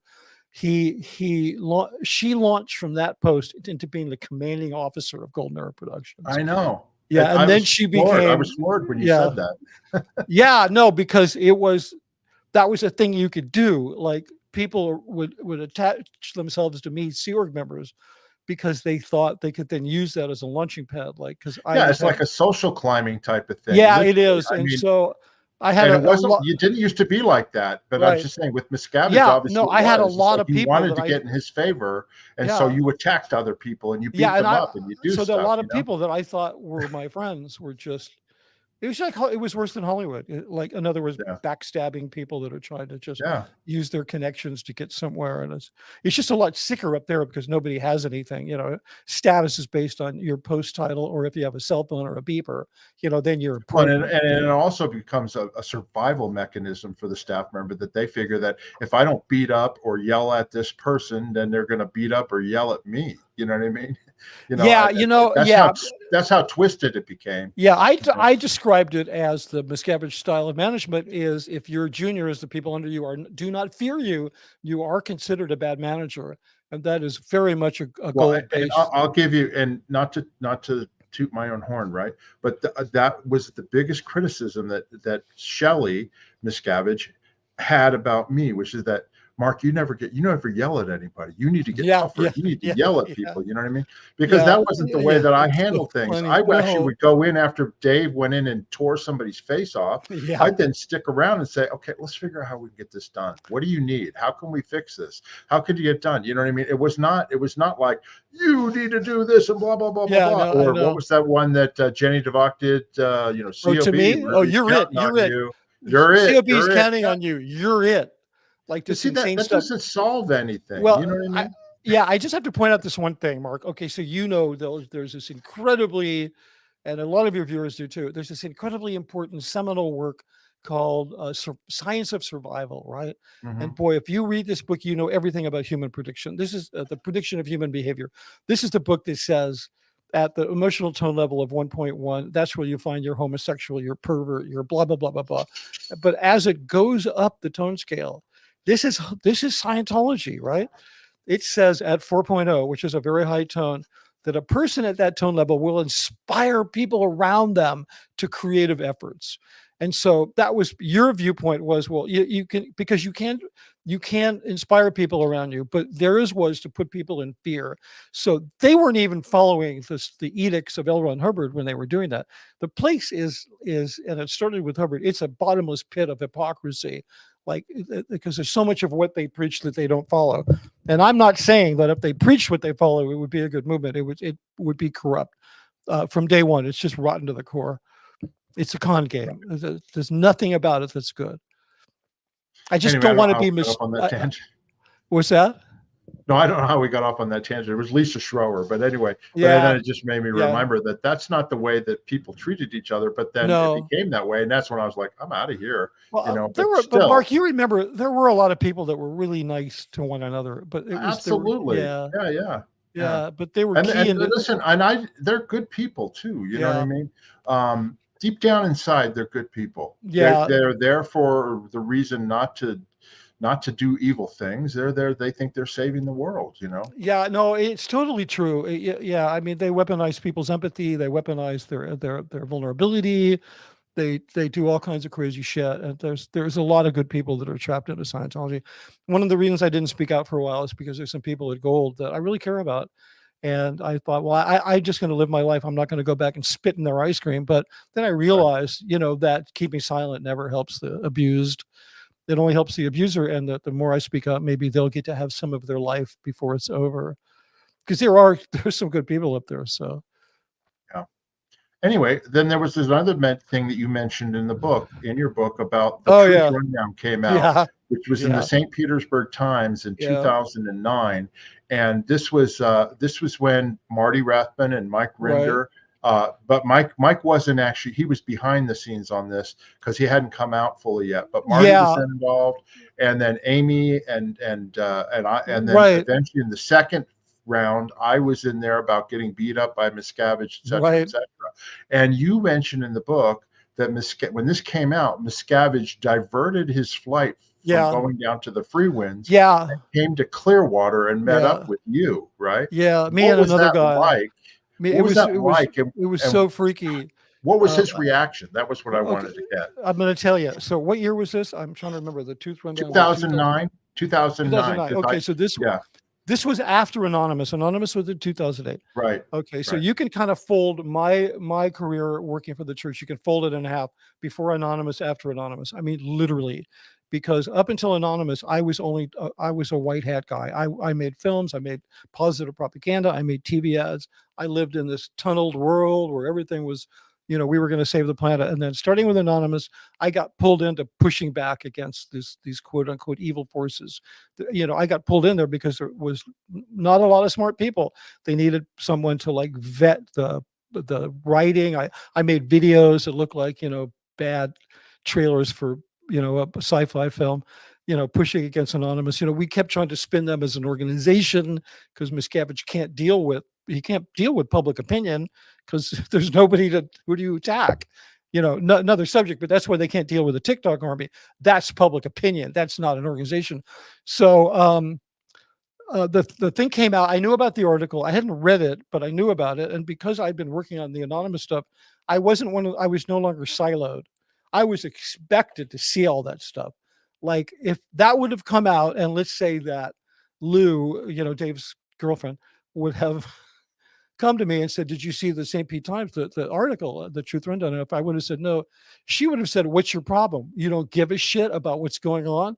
Like literally, no, I got put in. I know the feeling. Marty Rathbun said the same thing when he was in Clearwater. He was doing training when Lisa McPherson happened. He wasn't even involved with any of the OSA stuff at the time. But when Miscavige called on the phone, he said, "Why aren't you involved in this?" In other words, you should have known to just jump in and handle it. So I would see everything. I mean, I knew what was going on, right? Because I never knew if I was going to be called. I got called like to do a squirrel buster thing, fly down to Texas and harass Marty. But I'm like, I hated Marty. I hated him from the day I met him till today. He's just a really sick person. Yeah. He's just a complete weasel. Mike, it was a good friend, and I have a lot of respect to this day for Mike. Mike has gone through his own trauma and is, whatever. And I think he's done a lot to make up for whatever it is he may have done or not done. But we always had a very good relationship. But anyway, so I get this call. You need to fly to Clearwater. I don't know what the hell's going on. And they say, "We're sending a car to your house. You need to go to Clearwater." Right? It's like, I don't know. It's like 8:00 at night on a Friday or something. I don't remember. But I was at home in LA. And so I'm like, shoot, I better pack a bag. So I get packed. Before I'm done, there's a car outside waiting. There's like a town car waiting to take me to the airport. Right. So I'm like a real quick, I throw my bag in the car, I hop in there, I go down there, I meet another guy that I was working with who was a writer. And I didn't really write him in there in the book because I think his part was really insignificant. So then I get taken into the Fort Harrison, and I don't have to do any of the shit. Like I go in there and the routing form is filled out for me already. All I got to do is sign it because they know who I am. And I'm not staff, I'm public. So I got to go in through the front door and get a nice room and all that shit because I'm being treated like a VIP. So I get led into really like the presidential suite, whatever that room is they have in the Fort Harrison. It's just like on the top floor, and it's like insane. Like there's a grand piano in there, and it doesn't even take up any room. Like it's that big. And David, he's a mess, man. He's a disaster. He's like so beaten up, and he's hasn't shaved in days, and he looks like shorter than he usually does, and he's always kind of shockingly height challenge, which is I don't blame him for that because it's not something he did. I blame him for other things. But he's like wearing a t-shirt and he's just like and his hair's mussed up and he's sitting like a little kid on the sofa and he's just telling me about they did this on purpose. I know they did this on purpose. They know I'm on the way to the ship. They know I'm about to do the maiden voyage and Marty and Mike and Marty and Mike and Marty and Mike and he's just going on and on and on and on and on.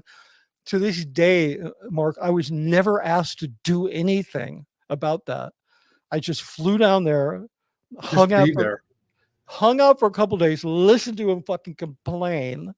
And I kept waiting for like, we need you to write a website, work on write something, blah, blah, blah, do something, nothing. And I flew back to LA. It was just crazy. I ate. But when you said he was complaining, was he just complaining nonstop about Mike and Marty and nonstop about Mike and Marty, and also about what Tim, the two writers? Tom Tobin and yeah, I know who you're talking about. The writers Tobin and whatever. And I had known them because remember they did they interviewed me out for the article. Yeah, when they did the piece about Joe Childs and Tom Tobin. Yeah. So do you remember a few years before the Truth Rundown, they had done another piece called The Man Behind Scientology, who's a big and they were sort of softball. They like treated Miscavige decently. They made him feel important. This photo was from that when they did that's the one.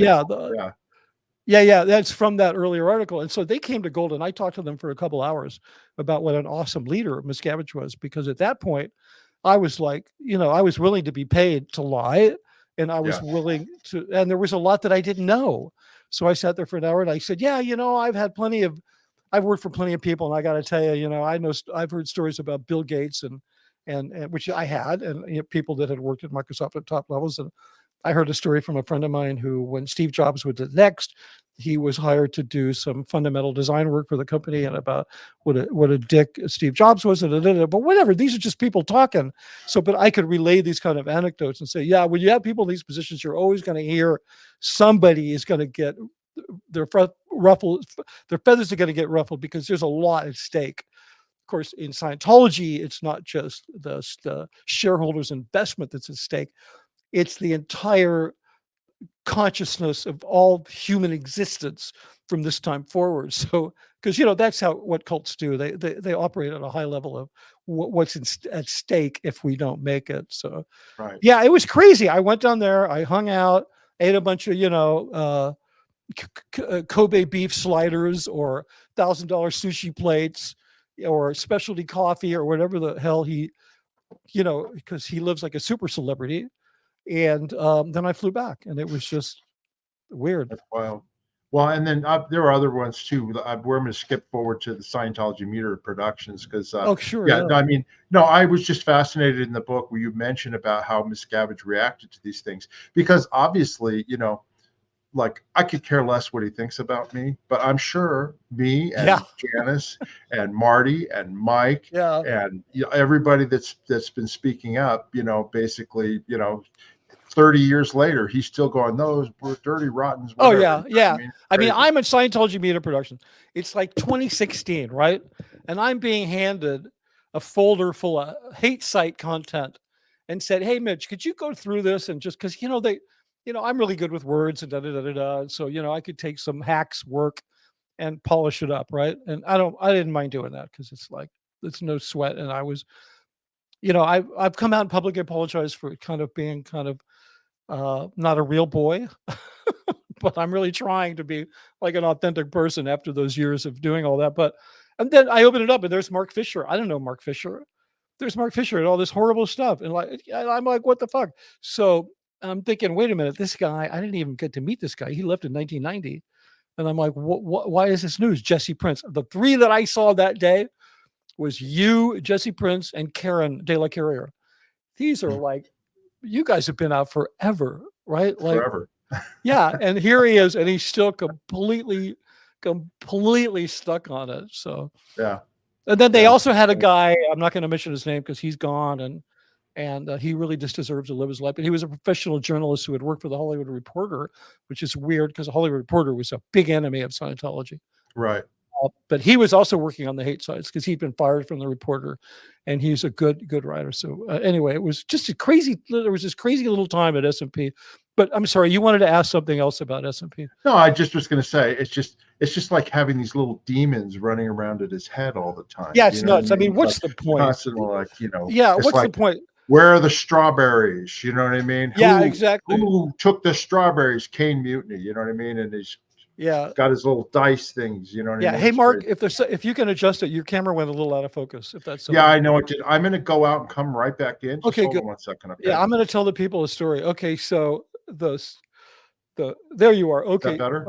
Yeah, but the weirdest thing about Scientology Media Productions is when Miscavige first started talking to me about that he was looking for another studio, and this was probably I've got pictures here I was going to show you. Yeah, I'm talking early 2000s. He's starting to look for a studio.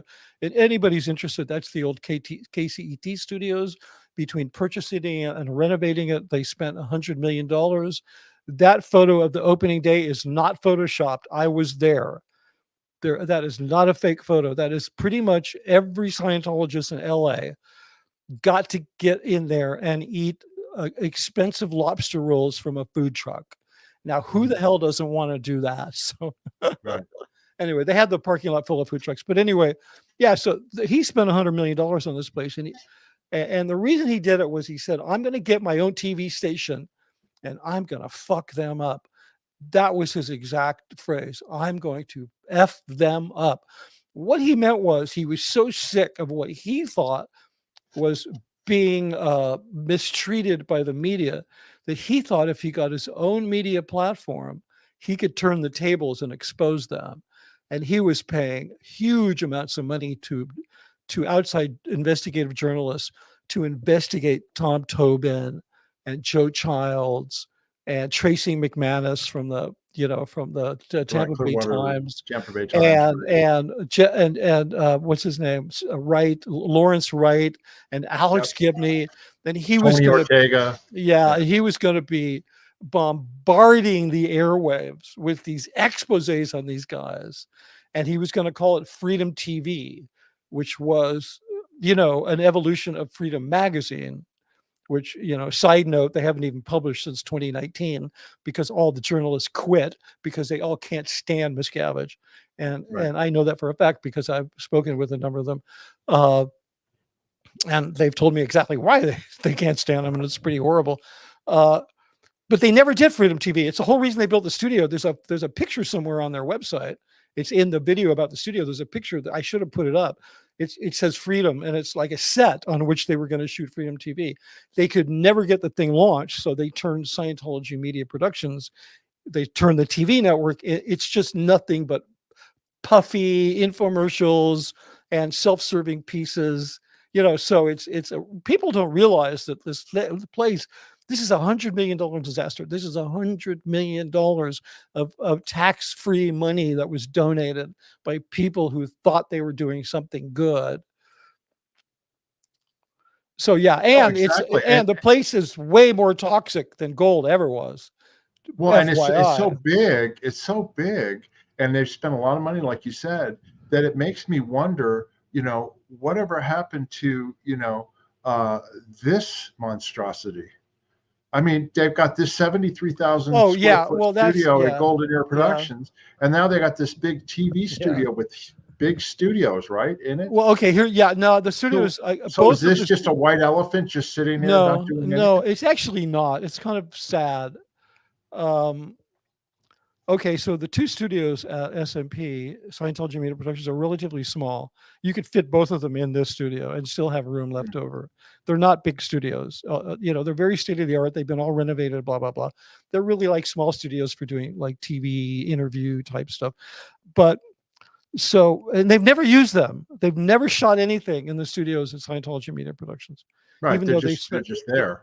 They're just there. They use them. I don't know if you remember this, Mark. You might have had something to do with this, but when Miscavige would do an event, he would get all of these videos shot from all over the world. Like my good friend Rachel Hastings was one of the camera people, and she would go around, they'd shoot, and then they'd come back, and then the editors would assemble the material, and then they would print out paper frames right. They'd print out all the transcripts from the interviews, and then they would lay out tables in the studio, lay miles of tables, and then they would do what's called a paper edit. They lay out all the printouts. That's all they use the studios for. They use them for doing paper edits for these fake documentaries that they show at events to keep Scientologists believing that Scientology is expanding and doing good things in the world. So what they do up at Gold is they still do very high-end film work. If you look at the Scientology TV network, you'll see some programming is very filmic. It's much more like films than documentaries. They shoot that at Gold. The commercials they do at on the whatever you call it, the Super Bowl, they shoot those at Gold. So Gold has become this backwater. It's kind of like a Swiss watchmaking factory that's up in a little village in Switzerland that hand makes beautiful little watches. Like that's what it is. It hand makes these beautiful little films that get shown on the Scientology network. And it used to be the seat of power for all of Scientology when you were there. And now it's just a backwater film studio making beautiful little Swiss watches. And then all the managers that used to run Scientology internationally, they're either painting sets or they're scanning documents or doing some stupid, like mind-numbing job. But that studio is absolutely working, and they remake tech films because they're going to remake them forever. The training films that I made, they remake those forever. Let me I'm just going to open the door for my dog 1 second. Oh yeah, no problem. Anyway, hey, it's great to see all you guys. If you have any questions, yeah, I hope we get to answer. Oh, we got some good. Okay, good. Let me go back. I want to make go ahead. That I thought about this Scientology Media Productions, which you said in your book is basically Miscavige's, main lair when he's in Los Angeles. Yeah. Right. That's right. But my question is this: the whole Scientology network is a deal that they did with DirecTV, right? And I think you mentioned. Yeah, partially. It's on DirecTV. It's on satellite TV. All right, but they pay $10 million. Did you say $10 million? Yeah, I think it was $10 million. I'm pretty sure it was $10 million. That was for a multi-year deal because Miscavige, he didn't want to get booted off after a year. He was really worried. So what I thought about, because people are doing protests and stuff out in front of the Scientology boards, the audits and things like that, and all that, and Scientology has, gone after like producers of like Scientology in the Aftermath and Leah Remini's game show to get her off the air and things like that. Why couldn't grassroots people that are watching our channel or whatever start going towards DirecTV and start poining out all the abuses of Scientology and like what the hell are you doing having this channel on your satellite system? I guess. I mean, I reached out to some of the TikTok crew. I'm reluctant to try to interface with them because they're doing such an incredible job on their own. They don't need my help. They don't need anybody's help. So I'm sort of reluctant to say, hey guys, but I did reach out to one person and I would like to do it is, I think, Chris Without a Hellcat, he's the kid. I met him I went down to the protest, but I went down there to hand these out in front. I don't know if you saw this, but I went down there. And on the back, it has my public apology for helping to put that test center together. But I met Chris Without a Hellcat. He's the kid with the megaphone that you hear yelling, and he does such a great job that I wanted to get them to go down to SMP. I said, come on, guys, I'll go down there with you. Miscavige's office is down there. And you need to ask him, what happened to Freedom TV? Why is there no freedom? I mean, there's a bunch of stuff they could be asking him, but maybe we'll do it. Maybe we won't. But I think I got off your point.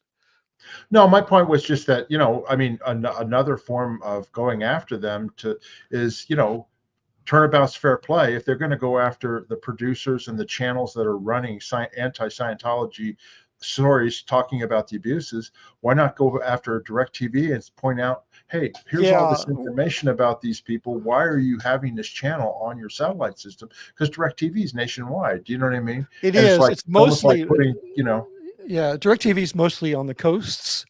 And then the other one, what's it called? The one with the kangaroo logo, the whatever it is, the Hopper. No, whatever that no, other one is. it's just kind of like, people ask, what can they do? You know what I mean? Like, Well, can you go DirecTV, to your can you go to yeah, your congressman and complain and all that? Well, yeah, yeah, you can do that. And you can go to the IRS and complain. But another avenue might be go to DirecTV saying, what the hell are you doing covering, having this channel on? yeah. Well, I think they'd have to go to the corporate owners of DirecTV, and that was Yeah. AT&T when it was bought. It was AT&T, so I think they'd have to go to them.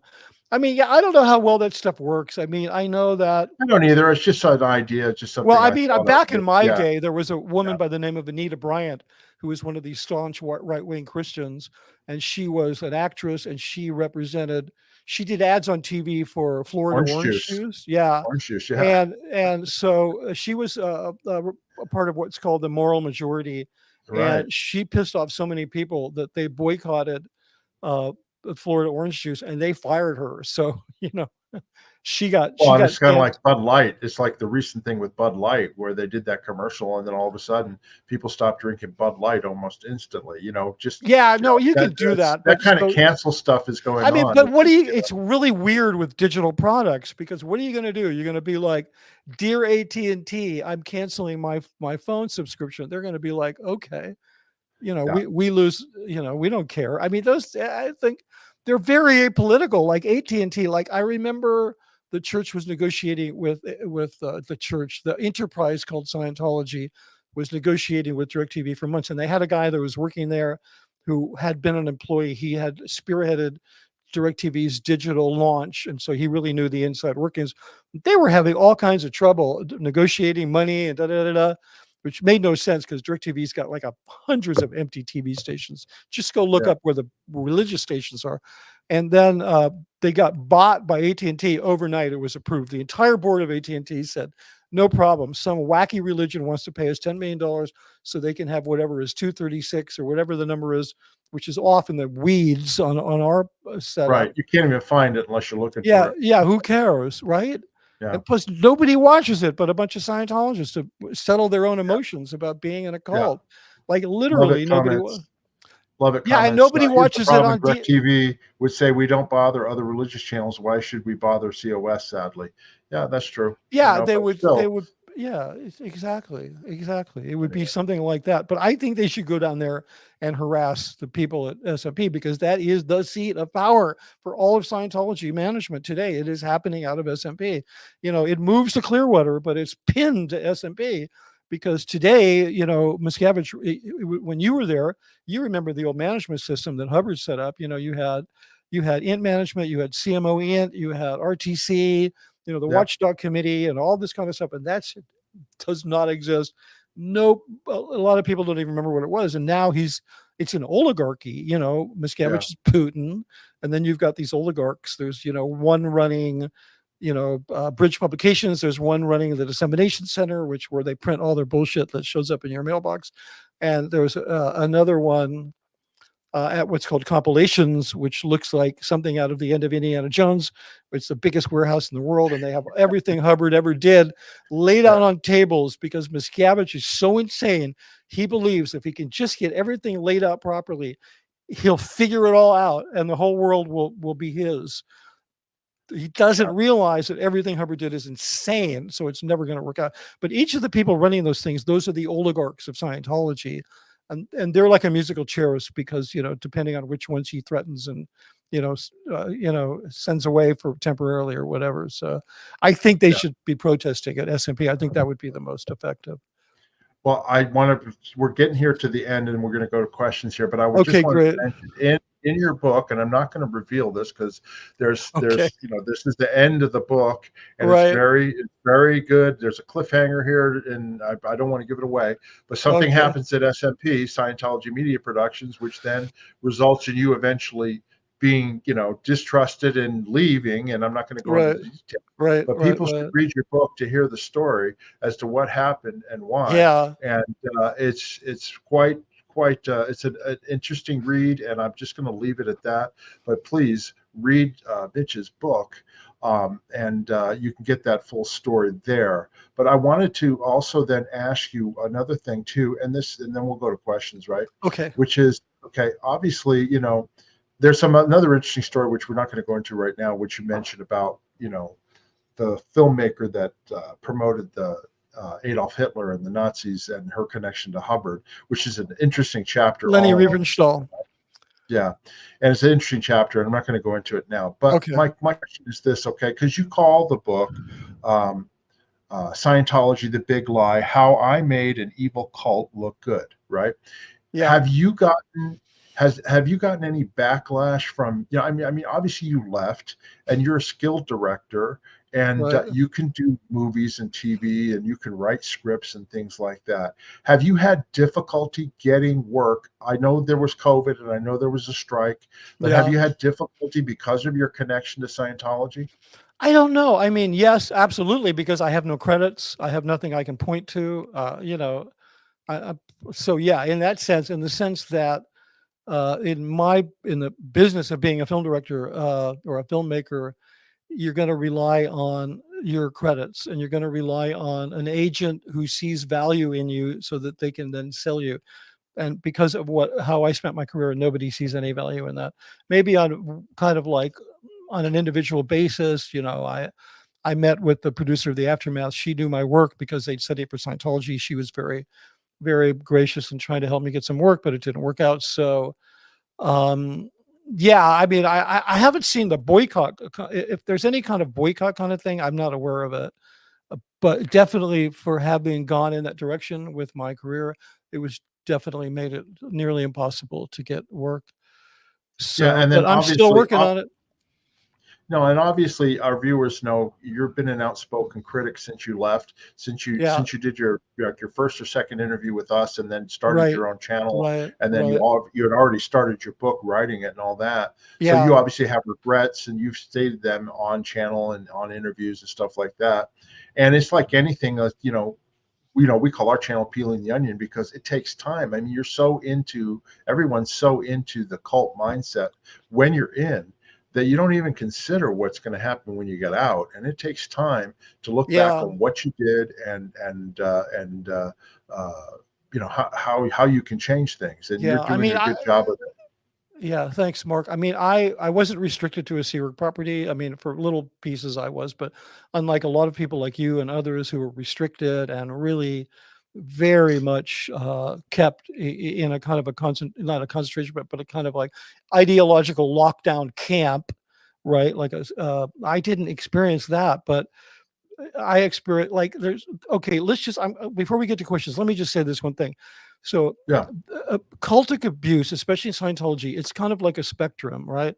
At the one end of it, you have people with no privilege, and at the other end of it, you have people with a lot of privilege, and it's like when you have no privilege and you get thrown in the hole, you get fed rice and beans, you get punched in the face. Then when you have a lot of privilege, you get treated really well and you get isolated, but you still have this demand for your attention, your demand, your basic resources that you have, whatever you have to give as a human is diverted into this other thing, and you're tricked into it. So I was just at a different end of the spectrum of what abuse is than a lot of other people. But yeah, right. you have no idea. I wrote about that on my book. I'm like, when you leave, you think the decision to leave is all that it's going to take. Then you're going to just move towards a brighter future. And then you're like, then you come face to face with reality. What the first thing you realize is how broken you are from having been involved in that activity. And I was an enabler. I mean, I wasn't an abuser. And sometimes being an enabler is worse. I don't have nightmares. So everybody I know who worked at the base, Mark, Mike, other people, they've all told me that they had nightmares, at least for a while, that they were back at the base. I never had one nightmare. About 2 weeks ago, I had a dream. This is so funny that I was back at Gold. I was working. Everything was great. Hi, Mitch. Hi, Mitch. How's it going? Blah, blah, blah. And had this welling up fear inside of me. Oh my God. I hope ethics doesn't find out about what I put on YouTube. That was my nightmare. Now I have dreams from time to time, but I don't call them nightmares. But I do have dreams from time to time that I'm back at the base working for Miscavige, and I'm going like, what am I doing back here? I don't know. I got a good life. Exactly. That's what I was doing. I'm like, God, I hope they don't find out. I mean, I think I was back in the mentality of, I don't know how I'm going to pay my bills this month, so maybe I can do it, with some stupid shit. And it takes time. Like I've been out 34 years. You've been out what? 5-6 years, 34 minutes. No, not that long. No, the last time I was there was in early 2020, so it's not that long. Yeah, not that long. And then I continued doing some small jobs for them during the pandemic. So Right. Anyway, I wanted to mention this is Mitch's book, Scientology-The Big Lie: How I Made an Evil Cult Look Good. Yeah, you can order this book on Amazon. Okay. Hey, and it wasn't just films, Mark.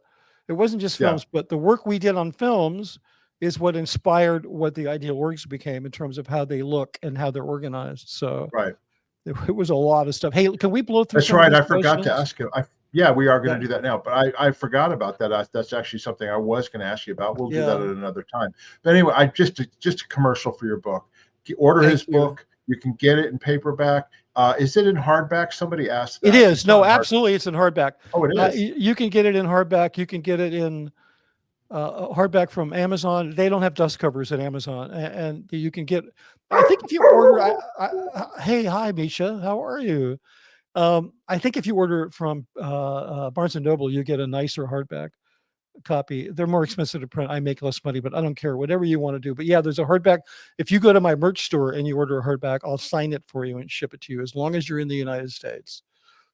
Yeah. It's really expensive to send these books overseas. I did one yesterday. Somebody ordered one from England, and I did find out that you can ship USPS slow boat for $32. So it's more than the cost of the book. It's very expensive. But anyway, order the book, order an autographed copy. It's well worth your time to read. And I just wanted to mention that here, to get books. Anyway, I appreciate it, Mark.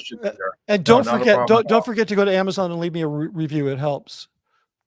Okay. That's a good thing. And also, subscribe to our channels, hit that like button, write comments and all that, and we'll get to it. I've got to start a bunch of stuff here. I'll go ahead and just put up the stuff here. Just bear with me. Sure, no problem. Let's see here.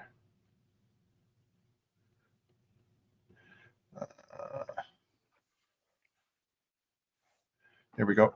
Okay, this is from Power Lies to Paralyzed. Question: what do you two guys think are your common personality traits that DM preferred to have closest to him and that led you out of Scientology? I know. Smart. I was just going to say smart. And skills. Yeah. Smarts and skills. Yeah, intelligence. You could do something and it was done. You could do something right and you had a brain. So it's funny, Mark. I was going to say the same thing. Yeah, he doesn't suffer fools. And he doesn't like people who don't know what they're doing. And so if you show any kind of competence at something, then it's somebody that he likes because he can't do it himself. Well, if you make him look good. Mark, you made him look good. You put and all so that. Did you. Yeah, thank you. You put all that cine stuff together. You put those lines together. You were like, it was coming out of his office, dude. That's all on him. And then you get punched in the face for it. Nice. Exactly. Next question here is, from Ken Barlow. Is Mitch's book available in the UK? I need to put it with my collection of a first edition Dianetics, Barefaced Messiah, and John Atack's book. Well, thanks for that. It's absolutely available in the UK. It's available in about 20 markets, maybe 25 markets. So there you go. Okay. Thanks very much. Next question is from an anti-Harju. Question: Mark and Mitch, did you know each other at all while still in your Scientology days, or have you met each other only after? I mean, I knew his name. It was weird. Yeah, I knew his name, and when I was in, we hired a director, Mitch Brisker. You know what I mean? He did the music video, but I never saw him or met him back in those days. But I knew of him, and then of course, you reached out to me when we started our channel. I did, and you did. You reached out to me, and I said, Mark, I want to meet you. because one And of then we the recorded an interview with you, even though your microphone wasn't very good, oh because we my God, wanted to get I your didn't know interview what I out. was And doing. it was one of our most popular videos. So Thanks. Yeah, we should redo it because it was technically really bad. I think I just want to say to the viewers, I've said this before, I want to say it again. One of the reasons I reached out to you, you were the first like ex-int base member that I reached out to. And I wanted to meet you and do an interview. It's because I knew how much it would piss off David Miscavige, because I had to sit there and look at your hate site and all this stuff. Oh, You yeah. know, I called Karen up. I apologized. I said, "You don't know me. My name, blah, blah." She said, "Yeah, I know who you are." I said, "I want to apologize for your hate site." She said, "I didn't even know there was one." But, you know, that's how we became friends, because I was kind of I've never trying. looked at mine. I've never Yeah, looked at mine. I know what's believe me, probably on it it's because I've been attacked, through emails and other things yeah, from it. yeah. So, But Mark, it's and also I with know you. it's, but I don't look at it because I know the truth, and it's like, Yeah. Plus, you can take anything and twist it to make it look like something bad, and that's what they yeah. do. Plus, Anyway, it's very badly written. I yeah, it's really poor. So you can tell it's that's from okay. people that aren't educated. So they're All yeah. right, Let's next move question on. here. Again, from the same person, Mitch. How did you want to go ahead after OT3? Because to me, it just sounds all kind of crazy. Well, you're a Scientologist. I know for me, I just carried on. You know what I mean? Yeah, I plus, the thing is, I'll try to give you a brief answer on that. I guess there's the sunk cost fallacy. You've spent a lot of time. You take these little steps up to that point, and let's face it. And I think you'll agree with this. Human behavior is extremely mysterious. We don't always understand why people act the way they do. We don't understand why all of a sudden that person fell out of love with us. We don't understand why somebody else got the job and they didn't. We don't understand why a guy took a machine gun into a kindergarten. We don't understand these things. I don't care how skilled mental health workers may be, or philosophers or whatever. Human behavior and human nature remains by and large a mystery.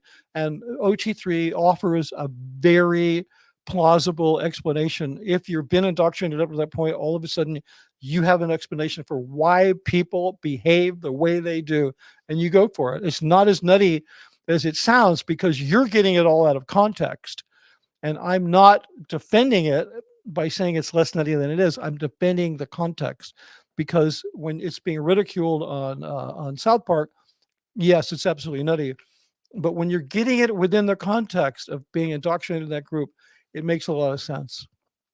Well, and it's the same, and I'm not criticizing any other religions either, but there are fanciful and things that people who don't know the religion at all will Yeah, go like, "Oh, that sounds crazy. That's yeah. I something mean, that must be yeah, fake." You know what I I'm, mean? And but yeah. when you're indoctrinated and you're a believer, you go along with it.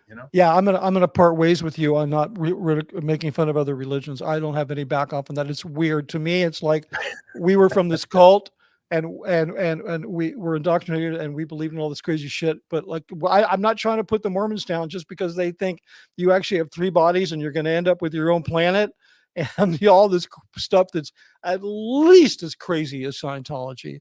So yeah, they have their own issues too. So yeah, but I good understand. point, Mark. Yeah, like there was a bunch of other ones. I Ken mean, Barlow, do Jesus, Catholics are Scientologists going in and eating the body of Christ. People are I okay know. with that. So Ken Barlow, do Scientology still release music albums? I don't know. no, Not that I'm aware of. no, the gold I'm not sure. musicians that you worked with, Mark, all they do Yeah, is they do work on films. They don't do any right. recording, and then they have they have musicians now at Scientology Media Productions who perform at events, but they don't record albums. They Yeah, missed out on that. I mean, Christian rock's huge, but Scientology rock wouldn't go anywhere. no. Okay, next question. Again from Anti Harju. Do you think that Scientology resonates more with people of sociopathic qualities, or does Scientology make people more sociopathic? Well, I can tell you the vast majority of people that are recruited into Scientology, like me, were in a very vulnerable state, and their empathy and their vulnerability was weaponized.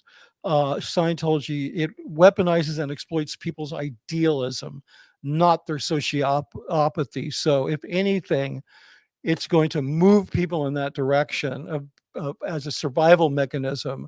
They're going to start reflecting the thing that is causing them so much hurt and pain. look at Dave and Tom Cruise. I mean, that's a whole nother discussion, but you have one guy, one narcissist on one side who's reflecting a super celebrity. So he becomes a super celebrity. You got another super celebrity on the other side reflecting an evil cult leader. And so he becomes an evil cult leader. It's the way people mirror one another. And so most people get into Scientology do it for idealistic reasons. I love to quote Mark Vincente, who said, nobody thinks they're joining a cult. They think they're joining something good, and then they find out they got fucked over. No, that's exactly right. I mean, I was 14. My dad got in, and I got in, and I got help right away with my first auditing that I ever got. And then I was hooked. And then, we're trying to save the world, and we've got the answers. And I was idealistic enough to go like, that's what I want to do, Okay, next question here is from Ken Barlow. I have a question that's always bugged me, but why do Scientology love blue buildings? I think because they got a massive donation of blue paint, and they're cheap. No, actually, I heard that Hubbard wrote something. Yeah. Hubbard wrote an advice when they bought the Cedars-Sinai Hospital. He wanted it not to look like a hospital and to paint it bright blue or bright colors so it would stand out, and also put that. Yeah, well, you can also rub shit all over. You can see it from the freeway. Yeah, exactly. No, I know, but you know how you drive down the freeway, and you can see it. He wanted it so people could see it. Well, they had an architect who advised them to make it an earth tone blue, so it's not as hideous, and that helped. But it's still ridiculous, the whole thing. Miss Sunrise Dawn, thank you so much for the super chat. Thank you for this interview, Mitch and Mark. Loving all the information. Well, thank you for watching. If you have any further questions, you could email me at Scientology-The-Big-Lie@gmail.com. I'll always try to get to viewers' questions. Yeah, absolutely. This is a comment, and it also is a question too. Mitch, say something nice about David Miscavige. Can you find something nice to say? He can't be all evil, or people wouldn't follow him, I guess. Well, thank you, Anti-Harju. Yeah, go ahead. You can take that question. Well, no, I was going to say, well, he's not the reason that people got involved in Scientology. It's L. Ron Hubbard. He's not. And the stuff that he did. Yeah, but if it was David Miscavige's, you wouldn't be involved. But I will say this: the nice thing I can say about him. He does get things done, but he does it through fear. He does it through fear and strength. He does not get it through being nice to people and all that. Yeah. He can demand and get things done, just like they can demand and get a train, running on time. It's, he's just I mean, exactly. I was going to actually use that analogy. Like it was like, Mussolini got the trains to run on time. I mean, Miscavige he's a very good tactician. He's very good at convincing people that he works harder than he does. And if you're making him look good and you're in that inner circle, he can be very generous with parishioners' money in terms of love bombing you and giving you gifts. And he has a way, as all really good sociopaths and narcissists do, of coming across with fake empathy and generosity and charm. Because if you were just all one thing, you wouldn't be a success. But when I first came on YouTube, I was trying to explain to people, no, this guy's more dangerous than you think, because he can actually fool you into thinking that he's sympathetic and charming and generous. And people are like, Mitch Brisker works for the church. So it was just like, and you just reminded me of something else too. The attorneys that work for Scientology, they get hooked by the money. Oh my God! But once they're hooked by the money, Miscavige will yell at them and curse them out if they're doing something that he doesn't. Agree with. He runs the attorneys. He'll rip their faces off, and they're afraid of losing that cash cow. Okay? Yeah, have you ever seen do what he says? Yeah, Monique Muffins Yingling, who I got to know pretty well when I met her. I met her when she was first hired. Yeah, you ever see her beach house? You ever see her beach house on the East Coast? I saw a photograph of it. Yeah. Okay. That woman, she's filthy rich off of Scientology. Yeah. Anyway, okay. Next, this is a question. This has been asked before, but Cece, did you film the Marty hate videos? No, I didn't. I actually didn't. I almost did. I was actually in the room at Scientology Media Productions when Miscavige walked in, and there was a few of us. I could remember if I took the time, but I'm not going to. There was a few of us in the room. We were in the broadcast building conference room. Miscavige walked in with his girlfriend Lou, and just when he walks in the room, everybody looks at him because they're like, "What the hell is he going to want?" And he just looked at us and he said, "Marty's back." That was it. He said, "Marty's back." And I knew when he said that he didn't mean back in Scientology. He mean back on our side. So he said, we're going to shoot some interviews. Mitch, I want you to do the camera planning. So I did a whole boatload of camera planning, including hiring an outside crew because he didn't want Seaward members to do it. And, but then I got busted. I got sent back to Gold, so I didn't do it. But they executed the camera planning. They were essentially done somewhere near where Marty lives. They were probably done, I'm pretty sure, by an OT8 Scientologist who I brought up there to work with me, kind of not a very talented, I shouldn't talk bad about it, but he's anyway, a guy named Randy Steth who does a lot of the hate sites. And, he thinks he's doing the right thing because he's OT8. So he thinks that's a cool thing to do. I think he went off and did it with a crew, but yeah, no, I didn't do them. I'm kind of glad I didn't do them because I hated Marty so much. I might have, I've never physically attacked anybody in my life, but I think I might have literally physically attacked Marty because he's such a horrible person. Yeah, he is. Here's another question. Question, OBG Foster. Could Scientology make money renting those facilities to people who make real films? No, because they're tax exempt and it would be a real problem. They'd have to set up a whole separate corporation. Maybe there's a way to do it, but sometimes I think, I hope it goes away and they have to sell that place because whoever takes it over, I'm going to try to get a job there or work there because it's a great place to work. Physically, it's a great place to work. It's the most toxic environment I've ever been in. Worse than Gold. It's horrific. Okay. So, Mark, I don't know if we have a couple of questions about the protests in LA, and I wouldn't mind commenting on them. But yeah, I was going to say that. Yeah. Okay. Go right ahead. Go right ahead. Answer away. They want to know, what do you think about the protests? We got to put the question up. About the Mike and Marty. Hold on, they're at the very top. 1 second here. Here we go. Okay, the person who wanted, could you put up the one from Elizabeth about the audiobook from 1006? Let's just get that. No, I can do that though, right here. Yeah, Elizabeth. Anyway, thanks for the pressure. I'm working on it as fast as I can. I was hoping to get it done by the end of February. It's not looking good, but it's definitely moving along. And I'll make a big announcement on YouTube and other places so you'll know. Okay, good. So let's go next. Michael Wincoop says, let's do that one. Well, here, I'll do this. This is his first question. Comments on attacks on Aaron and Squirrel that's the one I meant. Squad. Yeah, so... And then here's a more detailed one here. Question, any comments on attacks in LA on Aaron and members of the First Amendment Squirrel Squad, auditors and protesters supposedly by OSA and actions of the LAPD? Well, everybody's going to think anything bad is OSA, and quite possibly it is. If they beat that kid up, Confident Chris, if they were responsible for that attack, which I'm not saying they were or they weren't, but at this point, it's like they do have the resources to do that, to hire a PA, to find a thug, to go down there and attack that kid. They absolutely do.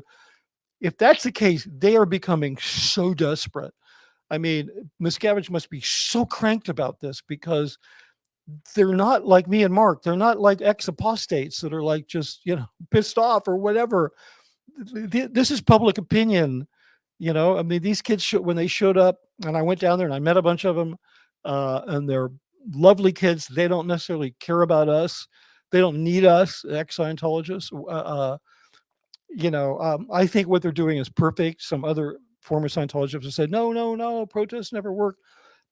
That's not true. The number of people, the number of people that they turn away from Scientology is significant, and that's important. If you stop the flow in, that's more than enough. What I think they're doing is great. I love the fact that they're not wearing masks, that they're holding up phones, that they've discovered the power of personal, like Miscavige spends $100 million on Scientology media productions. And then a kid goes out and spends $500 on a phone, and guess who wins? Okay. The kid with the $500 has a bigger voice than David Miscavige does. And a bigger view, bigger audience. Yeah. And so, that's what I think it is. I think I'd like to see the ex-Scientology community, the SPTV community, whatever, just kind of stay out of their way, right? And just really let them do that and support them. I suggested to Chris Without a Hellcat, hey, if you guys want to go down to SMP, I'll go down there with you. I'll tell you, I'll feed you stuff you can say, but I'm not like, hey, wait, we've been doing this for years. You have to be part of our group. They're their own thing. And I I think what they're doing is absolutely phenomenal. I mean, I came up during the Vietnam War. We used to do sit-ins. We used to, ditch school and do walkouts and all this stuff. And now I see this younger generation, and they're very focused on wanting to point their phones at something interesting because they want to be successful YouTubers, but they really are looking to do it at something significant. They're looking to point it at the fissures in the culture that it should be pointed at. They've discovered Scientology. They know nothing about Scientology except that it's bad, and that's all they need to know. So I love those kids. They have my 100% support. And it's like Bob Dylan said, if you can't lend a hand, get out of the way, because the times they are changing. So I think the best thing a lot of us could do is get out of their way. And I agree with you, Mitch. I think it's fantastic what they're doing. It's just kind of like a organic thing that just sort of started with the one gentleman or whatever, and then all these other people. Yeah, because they pissed him off. They messed with him. Yeah, and then Janice was just in Clearwater a week and a half ago, and she went down there, and she was with a couple of the people that were doing the audits, Laura Plays and Sarasota Jerry and all that, and we support that. You know what I mean? It's 100%. I think our role is important. That doesn't supplant our role. It's like they're on a different plank. They're on this other plank, and they're very good at it. Yeah, and I just want to say, just because we don't do videos doing that sort of thing, that's not what our channel is about. At our channel is we're telling stories of people and the abuses that happened to them and the history of Scientology, so that it's out there. That's what our channel is, and that's what it's about. I did go down there. More power, huh? Yeah. I did go down there. No, I was going to say more power to all the people. I support them wholeheartedly. But what we're doing is we're keeping our heads straight in terms of what we're doing, because we want to get these stories out there. There's some of the people we're interviewing are very old, or they're not going to be around much longer. I beg your pardon. Information. You couldn't be talking about me. No, not you. But I'm just saying. But we want to get the information out there, because you know what? It'll be gone. It'll be there forever.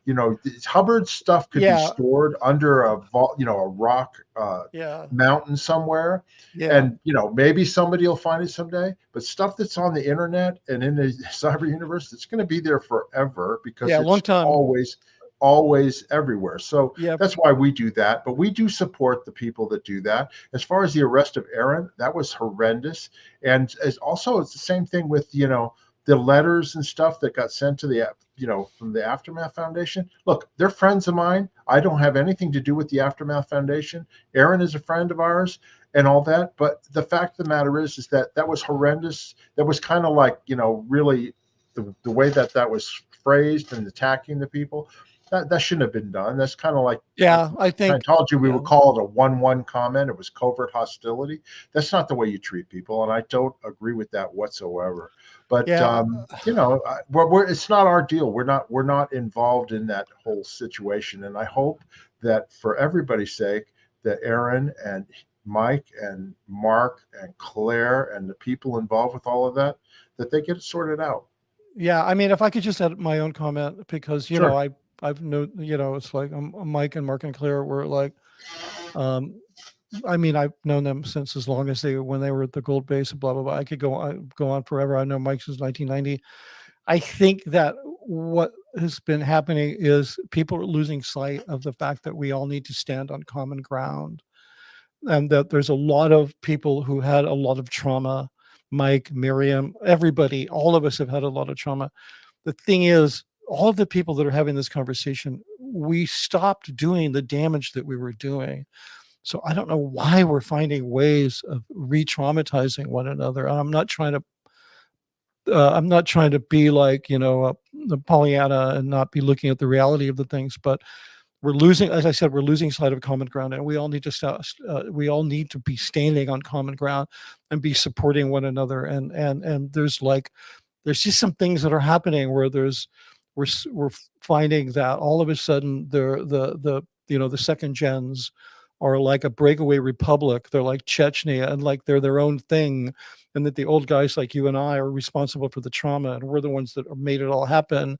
And that you have people that were public, that were on staff, that were in the Sea Org, and all of a sudden they're becoming like contingents, and we're losing the commonality of why we're all here and what we're fighting against. You know, while the kids in LA, the TikTok army, whatever you want to call them, while they're doing their thing, my role is that I don't just care about people who were abused by Scientology, that I would like to think that I am here representing people who were put through trauma. I don't care where it came from, a cult, a relationship, whatever group, I don't care. And that's kind of our role, because the TikTok kids, they're not really doing that. They're trying to bring down an evil empire. So that's kind of my thought on the whole current situation. Well, and we say the same thing. It's like, we got to keep our eye on the ball. You know what I mean? Yeah. The ball, in my opinion, the ball is Miscavige and Scientology. Yeah, and because of these little fissures, and we're all working towards it. Yeah, all these little fissures. Mitch, what I was going to say is, yeah, Miscavige is like the Dutch boy trying to put his finger in the dike where the leaks are happening. And yeah, but he's also laughing, Mark. He's laughing at us because of all of these fissures that are happening in the ex-Scientology community. And he's like, you hear about this whole thing about Osa and Mike and these abuses that he covered up. And I got to tell you, I've been in the room when he's addressing Osa, right? Not ever when Mike was there, but I've been in there when he was ripping these people some new buttholes. And I got to tell you, he's getting off lucky on all this stuff, because people were like, well, it must have been Mike who designed that. That's not true. Those guys are screamed at by Miscavige. He comes up with all that shit. Somebody needs to leave the country. He's like, you MFer, you get them out of the country. You do this, you do that. It is 100% under his guidance. And all these other guys are just running for cover, trying to survive. They don't want to lose their families. They don't know what to do. So he's getting off way too lucky. Way too easy. I want to finish my point, which is sure. I'm sorry, Mark. He's like the Dutch boy trying to stop the breaks in the dike, right? And they're overflowing. He doesn't have enough fingers. Okay, the protests out in front of the test center, the audits, and all that. That's one attack. Our channel telling stories, the stories you tell, the stories we tell, the stories the SPTV tells. That's another major thing. I mean, nothing's been done to stop or refute any of this stuff. That's not. Well, hold on. Yeah. The lawsuits that are going on with Leah Remini and the victims and all that. Yeah. So all of this adds up to big headaches for him, and we just need to keep our eye on the ball and just keep working together towards the same. Exactly, because and get off, because all of these fissures that start to appear, they help Osa. I mean, they're fanning the flames, like they're making these. You mean the fissures in there? You mean the fissures between the community, the community? Yeah, no, I agree, because that's what they're trying to do. That's L. Ron Hubbard's strategy. That's L. Ron Hubbard's strategy. I just want to say, unquestionably, people in this community have made mistakes. They've given statements that they shouldn't have given, and they've handled things wrong, and blah blah blah. But again, we can't lose track. We can't lose sight of the common ground that we need to be standing on in order to end this kind of abuse across all, across whatever it is, and whatever part of the club you are in, third generation, second generation, first generation, born in, not born in, blah, blah, blah, blah, blah. Like, can we just get to a point where there's no clubs and no status and no, my trauma is worse than your trauma, and well, you don't have any perspective because you never ate in the packed dining room with the with the schlubs and all that kind of crazy bullshit, and we can all just stand on common ground against this one enemy. And I'm going to get off my soapbox now. Thank you, Mark. No, that's great. I agree with you, and I think our viewers agree too. I'm seeing in the comments. Yeah, I'm probably going to get canceled now because I didn't pick sides. Everybody wants you to pick sides, but yeah. Well, there's no sides really to pick. The side no, is there are ultimately there are no sides. Yeah. Anyway, okay, that's all the questions that I saw. Do you see any others? No, I thought that. I don't understand. Ken Barlow said something at Mitch. I thought that do you see this one? I thought that if a Scientologist does a project and it fails, then that Scientologist is liable. Do you see that one? It's back at it's a 131. Yeah, I know what you're talking about. Yeah. I wasn't sure if that was a question or comment or what, but let me see. Well, it was a comment. It's right here. It's right here. Yeah, I mean, this is, so Ken Barlow says that, Mitch, I thought that if a Scientologist does a project and it fails, then that Scientologist is liable. So wouldn't Dave be liable for $100 million failure, or do the rules not apply to him? No, they don't apply to him. He doesn't even consider himself a Sea Org member. I mean, I remember once I got thrown into a shoot one day with no preparation. It was like, you need to go in the studio now and do that. And I'm like, but I haven't seen sets. I haven't approved anything. No, you just need to go in and do it. After I got sent back up there, after I was at S&P. And it didn't go well, and we had to reshoot it. And I got a court of ethics, and they made me pay $2,000 to cover the cost of the sets. And it was the most unfair thing in the world. But that's never going to happen to Miscavige. He has no liability. So yeah, absolutely. The rules do not apply to him. And plus, no Scientologist thinks they should, because they believe he's the guy making it all happen and saving the universe. That's right. So okay, there you go. I want to thank you, Mitch, for coming on and talking about your book. We'll do some more videos in the future. Oh, yeah, please, Mark. I love your perspective. I love coming on with you. No, we have common reality on a lot of things. For sure. But anyway, I want to say, please subscribe to our channel. Please subscribe to Mitch's channel. We'd appreciate it. If you have any questions that we missed, please ask in the comment section. I check them all the time, and I will answer them. If you feel like donating to my channel, you can buy us a coffee just down in the video link down below. Just click on that, and any donation is appreciated. We're not getting rich off of this stuff. It goes back into the channel. And so anyway, we appreciate though any of your support. It's helpful. And then of course, you need to buy Mitch's book at Amazon.com, at his website. Two copies. Give one away as a gift. I got two. And when the audiobook comes out, I'll get that too, because I'll listen to it. Great. But it's a great book, and I really appreciate you, Mitch, coming on here, because I think it's an important book. I think people should read it. I think you'll find it's an enjoyable read. I just wanted to say to everybody, I hope you enjoyed everything. Yeah. Thanks, Mark. I really appreciate it. You're too kind. And as soon as I'm done with the audiobook, I'm starting on another book. It's a novel. And so hopefully I'll get as good a feedback from that as well. So fantastic. Well, for everybody, we want to thank you for watching, and until the next time, bye-bye. Thank you.